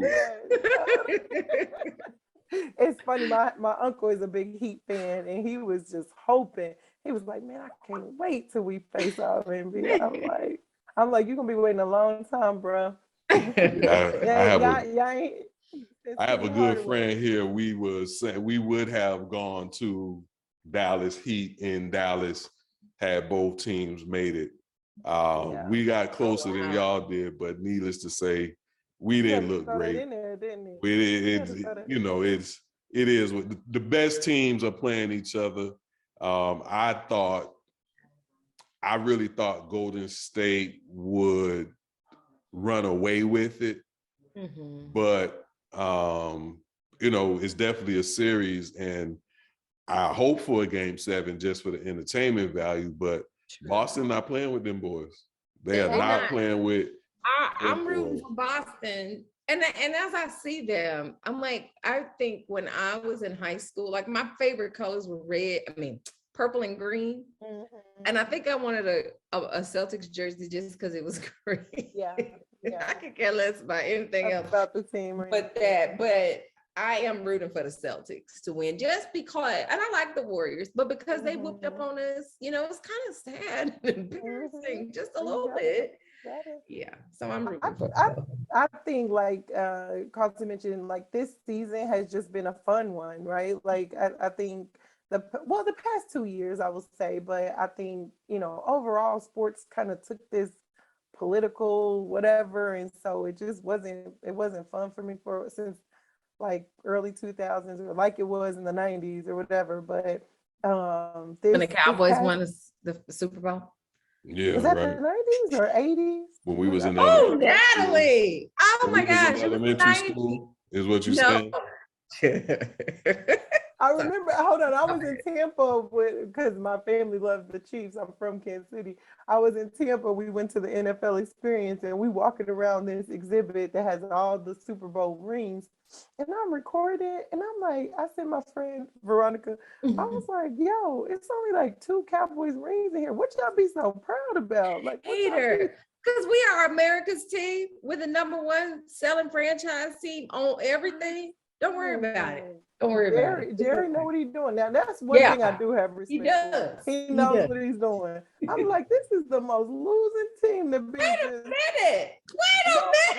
And this is I ain't even trying to have shade. This was just literally empirical data that I was like. Well, I said elementary school, but Akela, we weren't in grade school. Now it wasn't 94, 95. It was grade school. No, I was 15 in a grade. You had a grade. You had a graded. You were in a grade. It wasn't college. That's my point. It wasn't. I was a sophomore. In a grade. I was a sophomore in high school. Listen, I will tell you, I was a Cowboys fan when I moved to Philadelphia just because the Eagles hated Cowboys. No, they brought a casket when T.O. left. I'll never forget that. Yeah. Listen, they were so treacherous with it that I was just like, yo, like y'all too mad. Like that's making me mad. Mad. So I will say I got into the genius of Jerry Jones at that time because I'm like, yo, this man knows what he's doing. He can sell it. Yeah. Sell water to a well. For sure. Exactly. And make them both rich. Make them right. Exactly. We need that kind of ingenuity. Where we got invited, Akela, after Shakira's birthday to the Cowboy Club, the Cowboy Club in Frisco. Now that Super Bowl team, if you go to the Cowboy Club, it's a whole nother set of adventure with Michael Irvin and his playing around heyday. So how was the Cowboy Club experience? Yeah, because I didn't go. How was it? Oh, that's why you didn't go. To me, it just, again, reminded me of Jerry's genius. Like when you come in, first of all, even the coffee tables are shaped in the form of like footballs, but very like modern, just classy, like, and then you go down this hall and all of the Sports Illustrated magazines that Cowboys players have been on the cover of, like just cover after cover after cover after cover. And again, I was asking them like, okay, did they win? Ooh, Not a long I time should have ago. been there. I should have been there. Yeah, you would have loved it. Then you know how when you go in the library and there's a huge dictionary at the start of the library, where there's this huge book of Cowboys just plays or whatever. Like literally the book is like, if you think of that movie when we were growing up where they like turn the pages of the book and you could jump in it, it was so big. Yeah. Like that's how big the book was. Wow. I'm like, this man is genius. Like just little stuff. Like I roll but it was emoji. nice. Whatever. They wouldn't let you have your cell phone, so you couldn't take pictures or anything unless you went. And then they had like this little open space where apparently the training field, they let the high school teams play on. At the start, because y'all were at the start, right? It was above. Yeah. So, Yeah, they do practice out there sometimes. All right, so I got this question for you. Mavericks, Cowboys. Who wins the championship first? Ooh, Mavericks. Their next championship. Who wins their next Cowboys championship? all first? day, every year. I'm always gonna say the Cowboys going to the Super Bowl. So do you just gonna continue to walk the green mile, whether you believe it or not, whether I believe it. that's I believe it. supported for you, the Cowboys getting it. Now I hate we lost Amari Cooper. I hate that. Like, but yes, absolutely. Every year I'm saying we're going to the Super Bowl without fail. Hey, like houseway. Don't worry about it. We got good players. Don't worry. We got good players. Rewind a few minutes, rewind this episode a few minutes back, and I said we all could benefit from somebody to talk to. And if you go into every season believing now, it's one thing if you just say it, if you trying to manifest it and law of attraction it, I give you your space. But if you believe like the sky is blue, that the Cowboys are going to win the Super Bowl. Absolutely. What you say if Ted Cruz if he get dressed every day, so you can get dressed every day. You get dressed every day. You put on clothes every day. Let me tell you, I'm not gonna lie. I got. That's what you got. Yeah, every day with my star. Yeah. We winning. That's that loyalty. Dak and Is this a cry for help? Should me and Natalie talk offline? Community accountability. Do we need to talk offline? I would just tell y'all I appreciate y'all. However, when we are going to the Super Bowl, I will call y'all and say, remember this conversation. We probably won't have regular cell phones. I'm a Giants fan. Jetpacks back then. What'd you say? That's the worst. She's talking about we're gonna have jetpacks back then. I'm a Giants fan. Our future, is no more bright. Let me say that. I ain't gonna claim it's worse, but it's no more bright.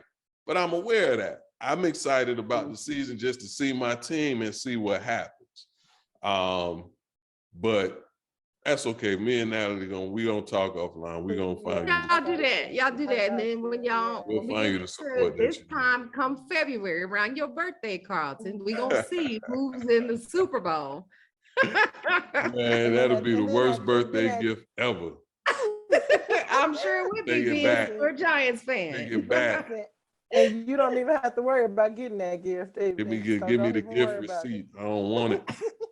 I don't think you're gonna get it. Don't even worry about it. Don't worry. But at that point, we can officially commit you and officially bring you into the counseling sessions. Yes. I'll take it at that point, the day after the Super Bowl. Okay.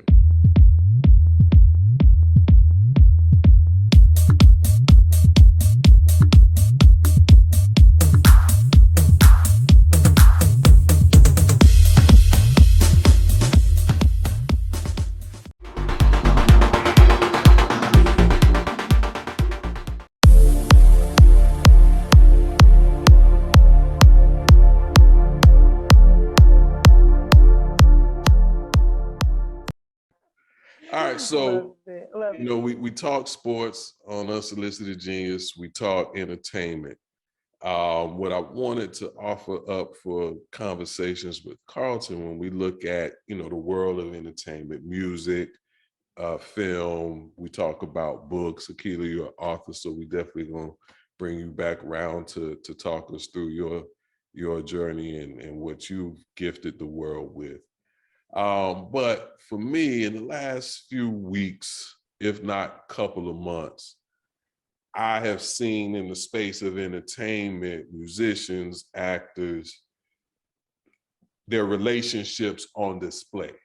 We talked about Will Smith and Jada, this trial with Johnny Depp and Amber Heard, Kanye and Kim, more recently, Michael B. Jordan and Lori Harvey and their breakup. And even not romantic relationships, but this fallout with DL and Monique. It's relationships, it's people. And although not everybody in this discussion is Black per se, Johnny Depp, Amber Heard, it took me to a space where when I do look at Will and Jada, when I do look at what the internet is saying about Lori and Michael B. Jordan, and you know, even Kanye, there's this conversation in the culture, in our culture, in society, about the relationship between Black men and Black women. And it is not as healthy as it could be. It is not as healthy as our ancestors would prefer it to be.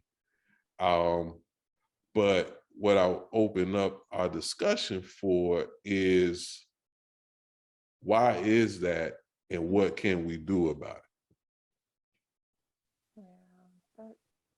Yeah, I will kick it off and just say that I think the first thing, what can we do about it, is show up in our own friendships, relationships, partnerships every day. And I think, you know, so many people escape to these conversations of the Lori Harvey and Jada and all these people. And my ethic is, and this is even with my friends, I don't lay down or wake up with these people. So I can't tell you, you know, what their day-to-day struggles are. But what I can tell you is I'm always going to be a fan and an advocate for Black love. And I'm always going to be a fan and advocate for love. So to me, it's like we always want a victim and a villain. And it's like we polarize these situations and we forget, like, and this goes way back to kind of Rihanna, Chris Brown situation. We forget that there's a capacity of what's happening that is very similar to our everyday lives, but because these people are public figures, we don't give them that same space or that same healing process or whatever. Mm-hmm. And specific example, Lori and Michael B. Jordan. Like, I empathize with both people, and I don't know all of, you know, what, like I said, I don't lay down or wake up with them. But what I can say as a woman is I was 25. If everything that they say is accurate, I was 25. I was dating somebody who thought everybody else in the world thought we were the perfect couple.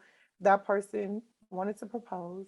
I said no, because who I was at 25 as a woman was not who I wanted to be. And so people just want to say, like, how many people she's been with and all this. Like, why is that important? And why do we vilify her for making a choice? If all things that were shared are true, and she walked away from the relationship because she wasn't ready for marriage, why is that such a bad thing? Like, why are we so upset with her for that? Like, I honestly think it's a very strong thing to do, to be with somebody in a relationship that everybody thinks that you should be with and that you even enjoy, that you're having a good time with, but still make a decision for yourself. And does that mean she'll be lonely for the rest of her life? Hey, I'm still single, so I see why people come to that deduction.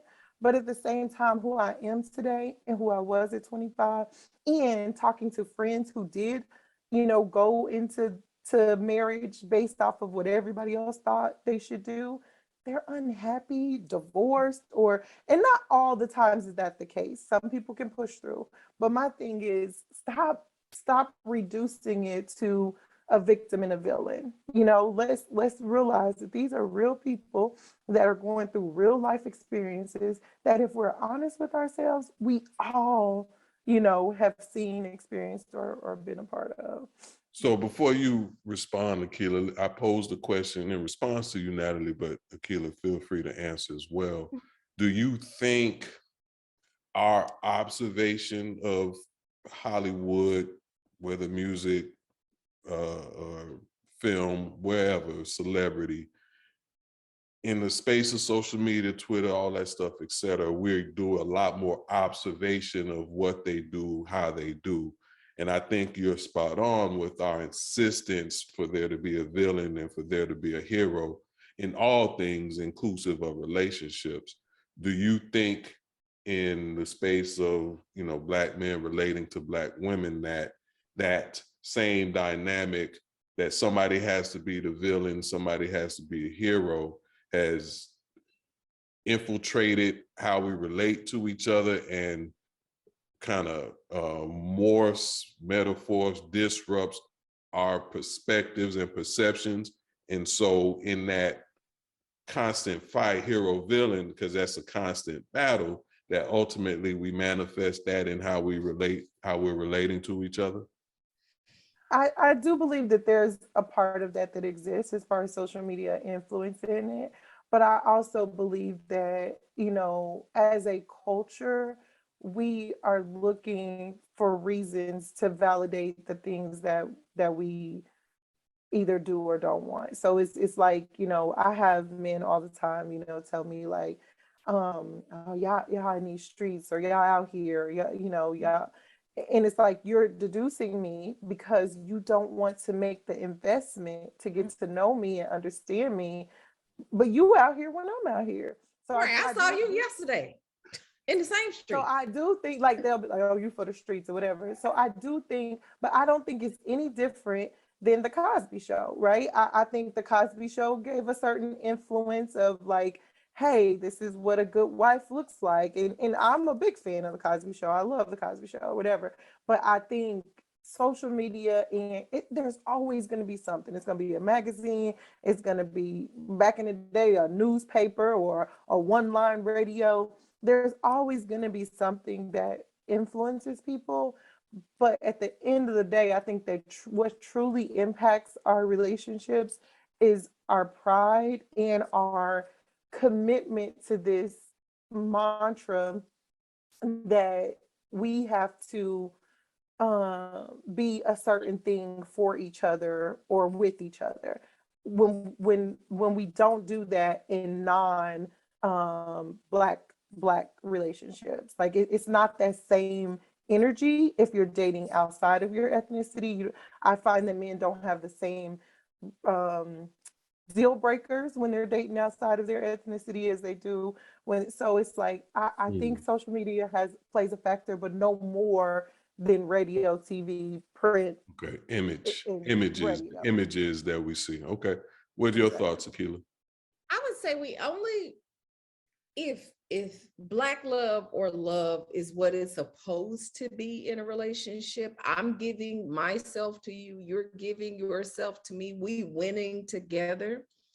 You don't really see that hero villain until it doesn't work anymore, right? Because when it doesn't work anymore, now it was him, it was her, he did this, I did, that's when you see it. But when it's all cohesive and it's working, to me, as an outsider looking into that, it's like, well, that's them over there. We got our own thing. We trying to do this, and this. We're achieving this level. Let them worry about that. But the minute that seams start to break through that heart that we have, then we become the hero and villain, because somebody's got to be wrong. Somebody got to tell the story of why we broke up. Yeah. I think with the Lori Harvey and Michael B. Jordan situation, let me tell you, I'm not gonna lie, I have to look stuff up all the time. I kept seeing Lori Harvey's name in my timeline on Facebook. I'm like, what's going on? I don't know. Happening? I don't care. I do not care. But the thing about it is, what Natalie touched on, I think two things. One, we can sit and say, well, if it was me, I would have married him, because we want to be in that situation. So that's why we can say that all day long. If Michael B. Jordan wanted to marry me, okay, boo. What we gonna do? How we gonna do? Oh, fine. But she's 25. Age aside, I get it. Because when Natalie just brought that forward, what was I doing when I was 25? Dating somebody that was 10 years older than me that had no business dating. Right. So if you would have proposed, I don't know what I would have done. I probably would have walked away too. Right. Yeah. Like, that's just not where we're supposed to be. But I think a lot of us put ourselves in the people's situation and where they are, and then we make a decision based on what we think we would have done. Well, that's sort of an American thing, partially. For sure, in a lot of examples we could list, it happens in the Black culture, in the Black community. But again, it's a narrative, and it could be a distraction. It may not be true. It appears, it seems that there's a lot of dialogue about how we're relating to each other. And then we see things like, Lord, for me, Michael B. and Lori's breakup, I don't know that I knew he was 35. I knew he was younger than me. So they were a young couple that broke up. Now, again, to have it explained or expressed, he's 35, she's 25, that's 10 years. That's kind of your max. You go 10 up, 10 down. And even then, you might want to, there's reasons to be closer in to mean or the median. So to me, they just broke up. But what made me bring it here to this discussion was the vitriol that in a lot of instances was directed at her for simply making the decision that was in her best interest for her well-being as it exists today. But then contrast the young couple breaking up, and then, the shenanigans ensue. But then you have Will and Jada, who been together 20 plus years, have kids together, family together, have in a lot of ways been, well, I don't know if they've been considered Black royalty the way Beyonce and Jay-Z might be considered, but they're on the hierarchy of the echelon of couples that seemingly have this gel. But the entanglement is revealed. Will and on the Red Table Talk looking crazy, specific about the entanglement, like physically looking distraught and emotional. They talk then about healing and getting better. And then he go on stage and slap his boy. So where is the love? Where is, is that hero villain? Is Jada the instigator? Is she the support? Is she the cause? Does she even love him? I think outside looking in, there's these questions about them. And to everything you all said, I agree and I support, because at minimum, they are the celebrities, they also are human. And so they're having, unfortunately, or even if you can argue, they chose to showcase to us the happenings in their relationship. So it's cause for digestion where we see it. But my question becomes is, why? Why, with all we know and learned about love, support, being there for each other, supporting each other, creating accountability, why does it seem to be this theme for us that we can't figure that stuff out? In the work world, they talk about the soft skills. It's like we're not able to bring that emotion, that soft skill into the relationships with each other. Is that because we have outside influences that shape how we respond to certain things? For example,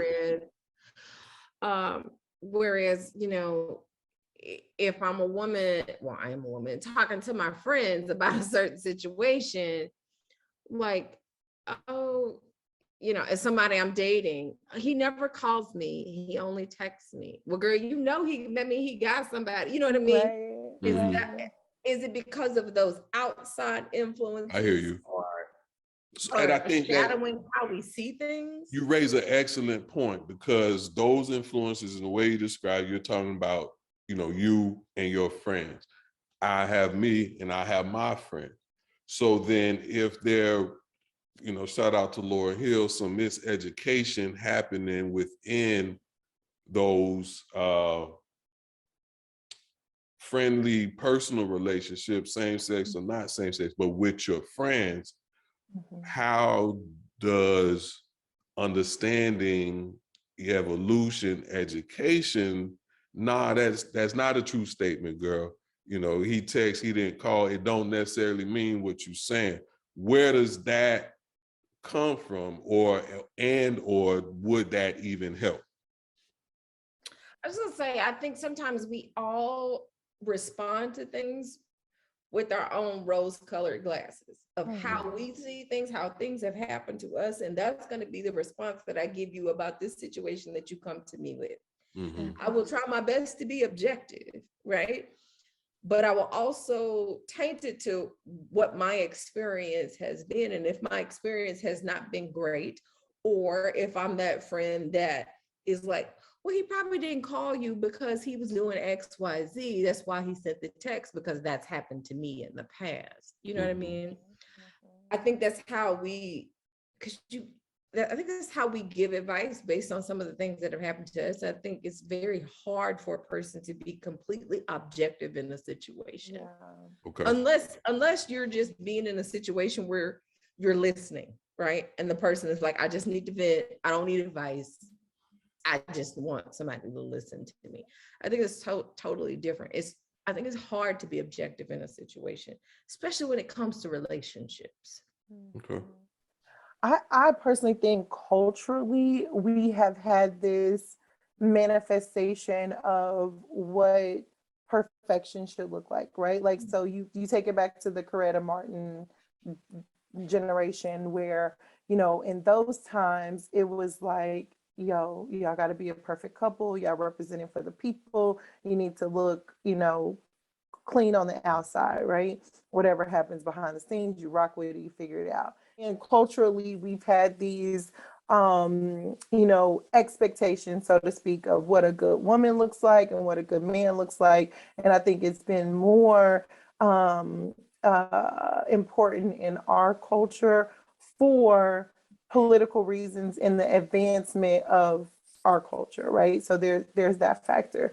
So now we're in this generation of, you know, women who have been very free with themselves, who've been, you know, we transitioned from the Corettas to, you know, to this kind of independent woman mantra, and now sexually expressive woman mantra, right? And so I think, unfortunately, that is intimidating for some men, whether it's black or white, unfortunately. And so it's just ironic to me that, you know, the Lori Harveys, the Jada Pickett's, the Megan Thee Stallions, the whoever, if we don't operate within those constraints of like, hey, this person, this black man is to be desired, and if he wants you, you should want him, and or the other side of the fence where you have like people who are like, okay, as a woman, you're supposed to not be sexually expressive. You're supposed to be at home. You're supposed to, you know, do all of these things. And so I think it creates a level of chaos within our communication style because, you know, there's this inability to connect and accept each other for who we are, because, you know, it's sad to me because I see I have so many single male friends and so many single female friends that are genuinely amazing people, but because of some of the things that Akela mentioned, these social constraints or social confines or whatever you want to call it, it's like, oh, I can't be seen with this person who, you know, is a player or doesn't call people back or da da da da. And it's like, at some point, you have to believe in something bigger than your whatever. Like even the Jada Pinkett Will Smith thing to me, like the first thing I did was pray for them. I thought it was a crazy situation, whatever. But at the same time, I'm like, yo, I've seen that. I've seen that in my family where somebody, an uncle comes to the barbecue and knocks somebody else out because of whatever. You know what I'm saying? Don't do it, Unc. Oh, Don't he do it, did it. Unc. Don't do it. He did it. He did it. And everybody, somebody, most of the time, somebody ended up in jail at the end of it. But I've seen it. I've been there, and I've heard the whispers like, "Oh, he's so dumb in love with her," or Yeah. da, da, da, da. Yeah. Miss It's me with all that. human. It's I- human. It's I not think perfect. the sad thing to me is that we are so I don't want to call it tortured, but whatever towards Black women that we're so quick to say, oh, it's Jada's fault. She should have whatever. Now, I think as a woman, you probably should have pulled his coattail or said sit down or something like that. But the real issue with Jada for people is that she was the one caught in the affair with August Alsina. Like for them, that makes him a chump. Like, okay, what That if it was makes Will him? a chump. Exactly. So that's where people are like, that's where people are Oh, more I hear you. offended. I hear you. So he had earned chump status for still being with her after the entanglement occurred. We found out about it after the fact. So either way, from that point forward, he was chump. He Which was, was but we telling didn't. all over his face during the red table talk, which is what I Yeah, think that hurt we my all feelings a little saw. bit. That was Right. That was. Yeah. But it's love. It's love. It's life. Yeah, It no, happens. Is no. it's sad because when it was Jordan and Juanita, or when it was Kobe and Vanessa, it was we love the fact that they stuck by their man through cheating, right? But when it's Will and Jada, It's a different story. now we mad. Like now Okay, I follow you. I track.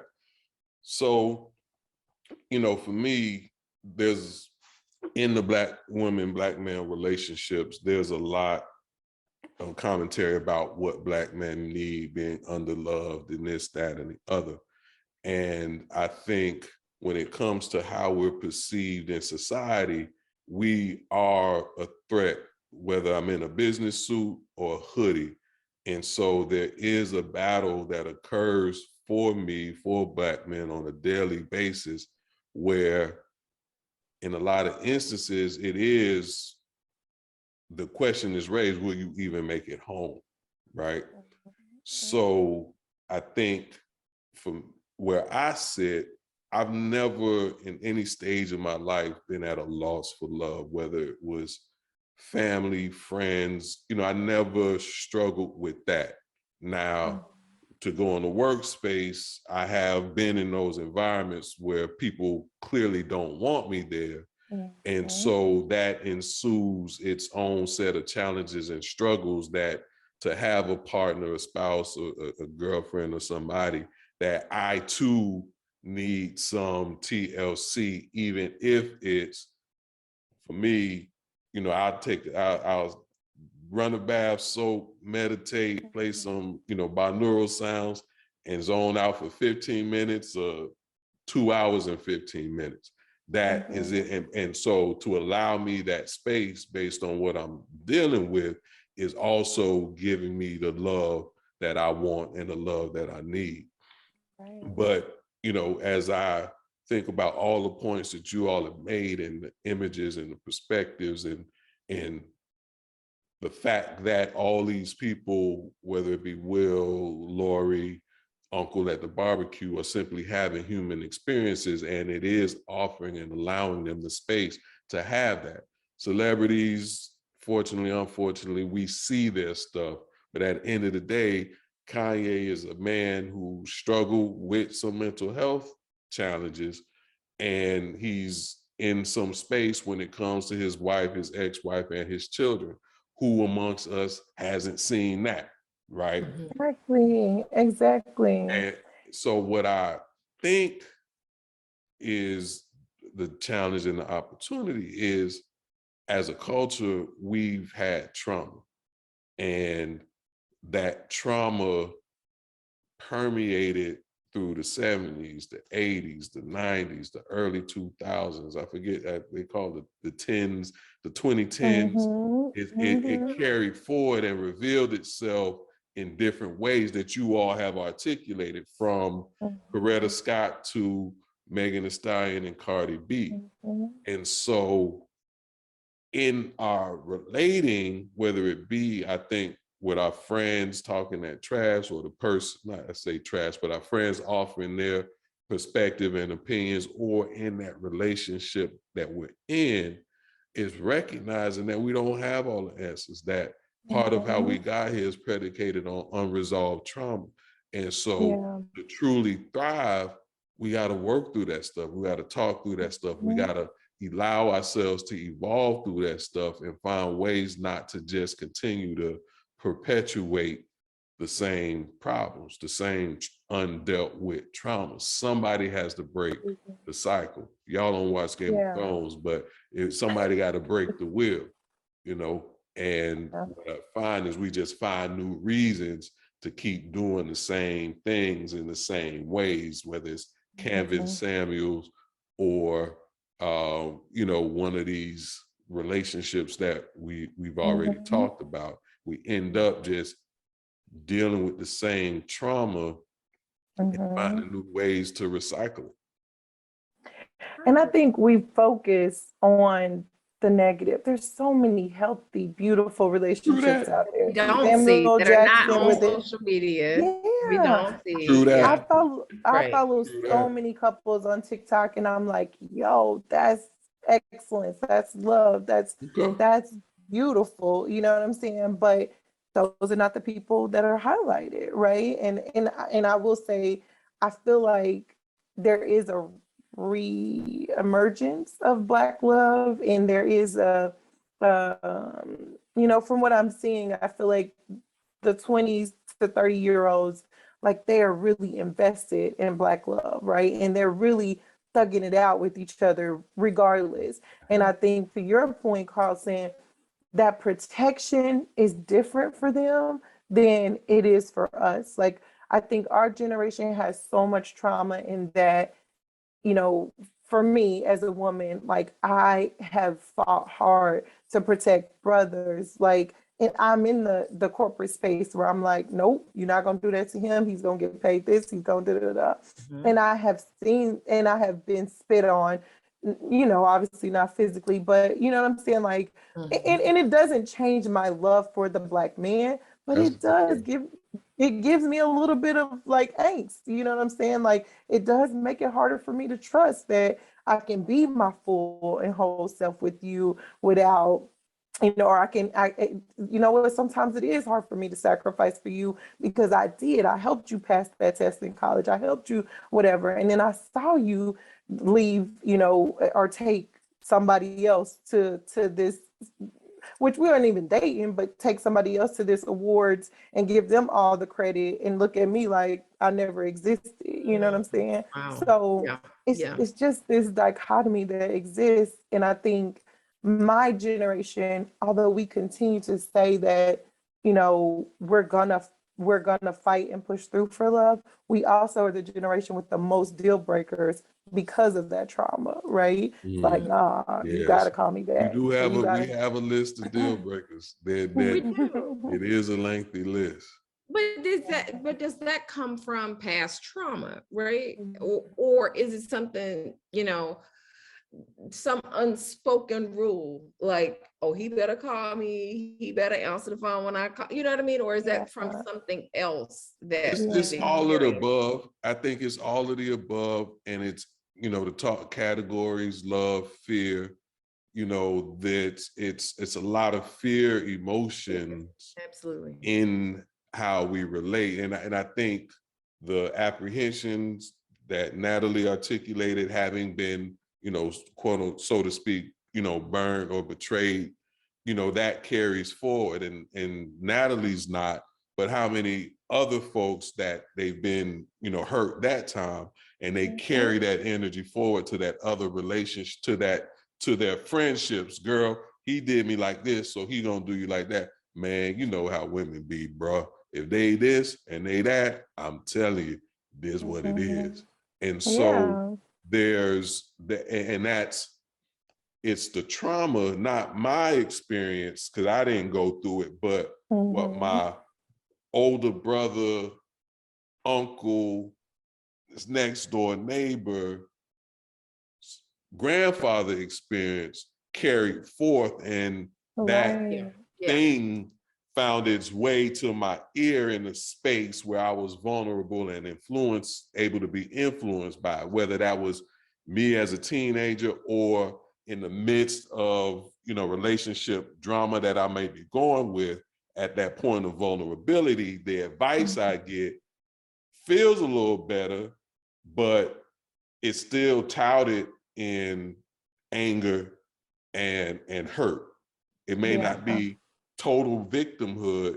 Anger is a higher emotional vibration than victim, but than apathy, but it's still not love energy being infused to me to figure out how to infuse that into my relationship.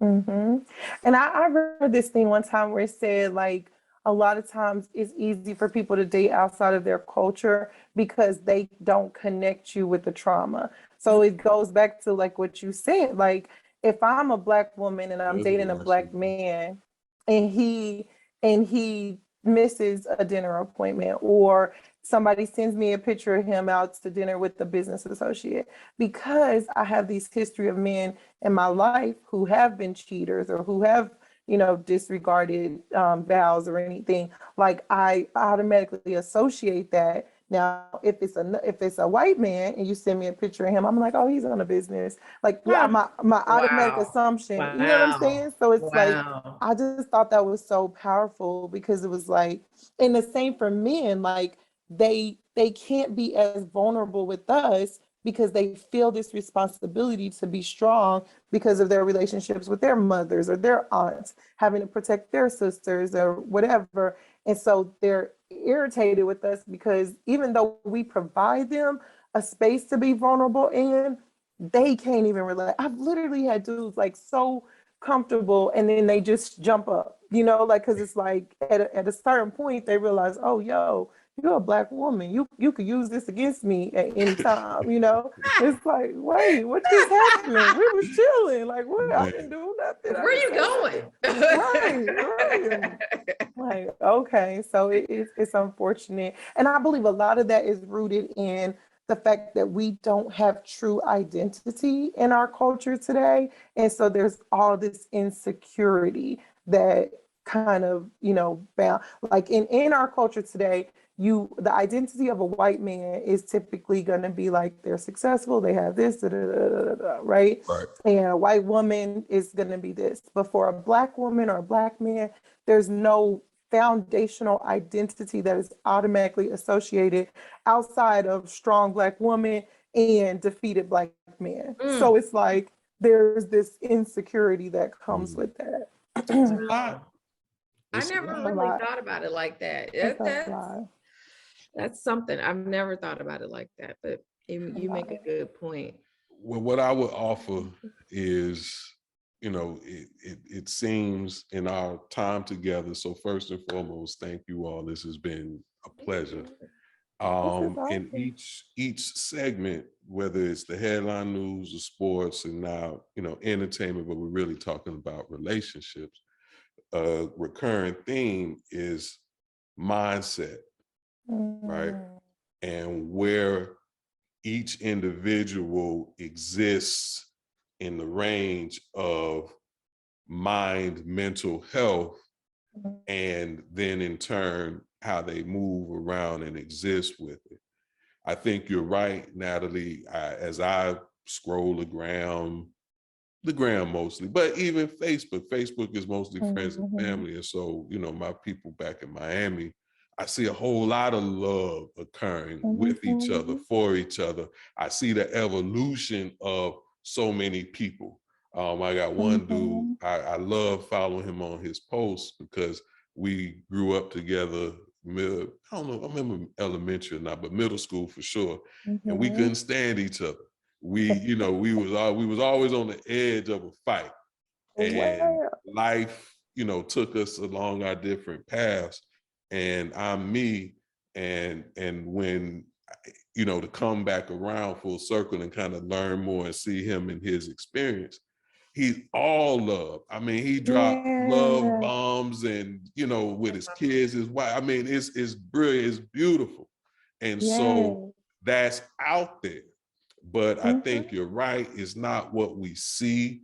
I do believe that these are one of those things that fall into a potential category or fall into the category of distraction, because it's not totally true. You know, Black men, Black women don't hate each other. Black men, Black women do love each other. And full disclosure for me, as much as I love Black love, I love love. So Black, white, Hispanic, you know, love who you love, date who you date. If you all are nourishing each other and giving each other what the other wants and needs, do what you do. I don't care what you look like. At the same time, I do celebrate, you know, my culture, where I come from is Black love that brought me here, so to speak. My parents, they was on their own little misadventures, but needless to say, it's available to us if we want to go get it. And I think what we don't see play itself out enough is people who struggle and find their way back to each other. It's, you know, it's, I quit, I'm done, I gave it the one time, too many deal breakers, it's it. But I think love ebbs and flows. In a relationship where we start is not who we start as, is not who we're going to finish as. There's an evolution. You know, as a man, they talk about loving different versions of the woman as she evolves in a relationship. The man I was 10 years ago is not the man I am today, nor will it be the man that I am 10 years from now. And so to love each other is to love all of that. And if you don't know how to do it because of trauma, which is all real, the opportunity exists in the space of counseling, therapy, coaching, to work through all of that. And guess it's affordable. And so whether you have insurance, don't have insurance, a lot of us have employee assistant programs on our jobs that we don't take advantage of. Talk to somebody. And if you think you ain't got nothing wrong and nothing to talk about, talk to them anyway. Let them tell you, look, you good. You know, when I went through, you know, my journey and I decided to seek out therapy, she says, you know, you're a nice dude. You just gotta accept a couple facts. If it wasn't true then, it's not gonna be true today. You deal with that, you'll be all right. And so at least she validated that I hadn't gone cuckoo for Cocoa Puffs. There was opportunity, but I wasn't crazy. And so there's value in that.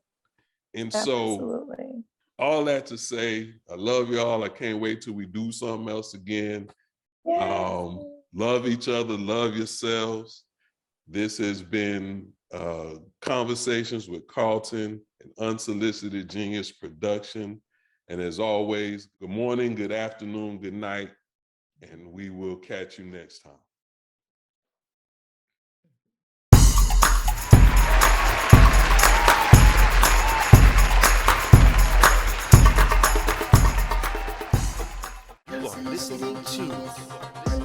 Wherever we are, Instagram, Facebook, YouTube, like, if it's something to be liked.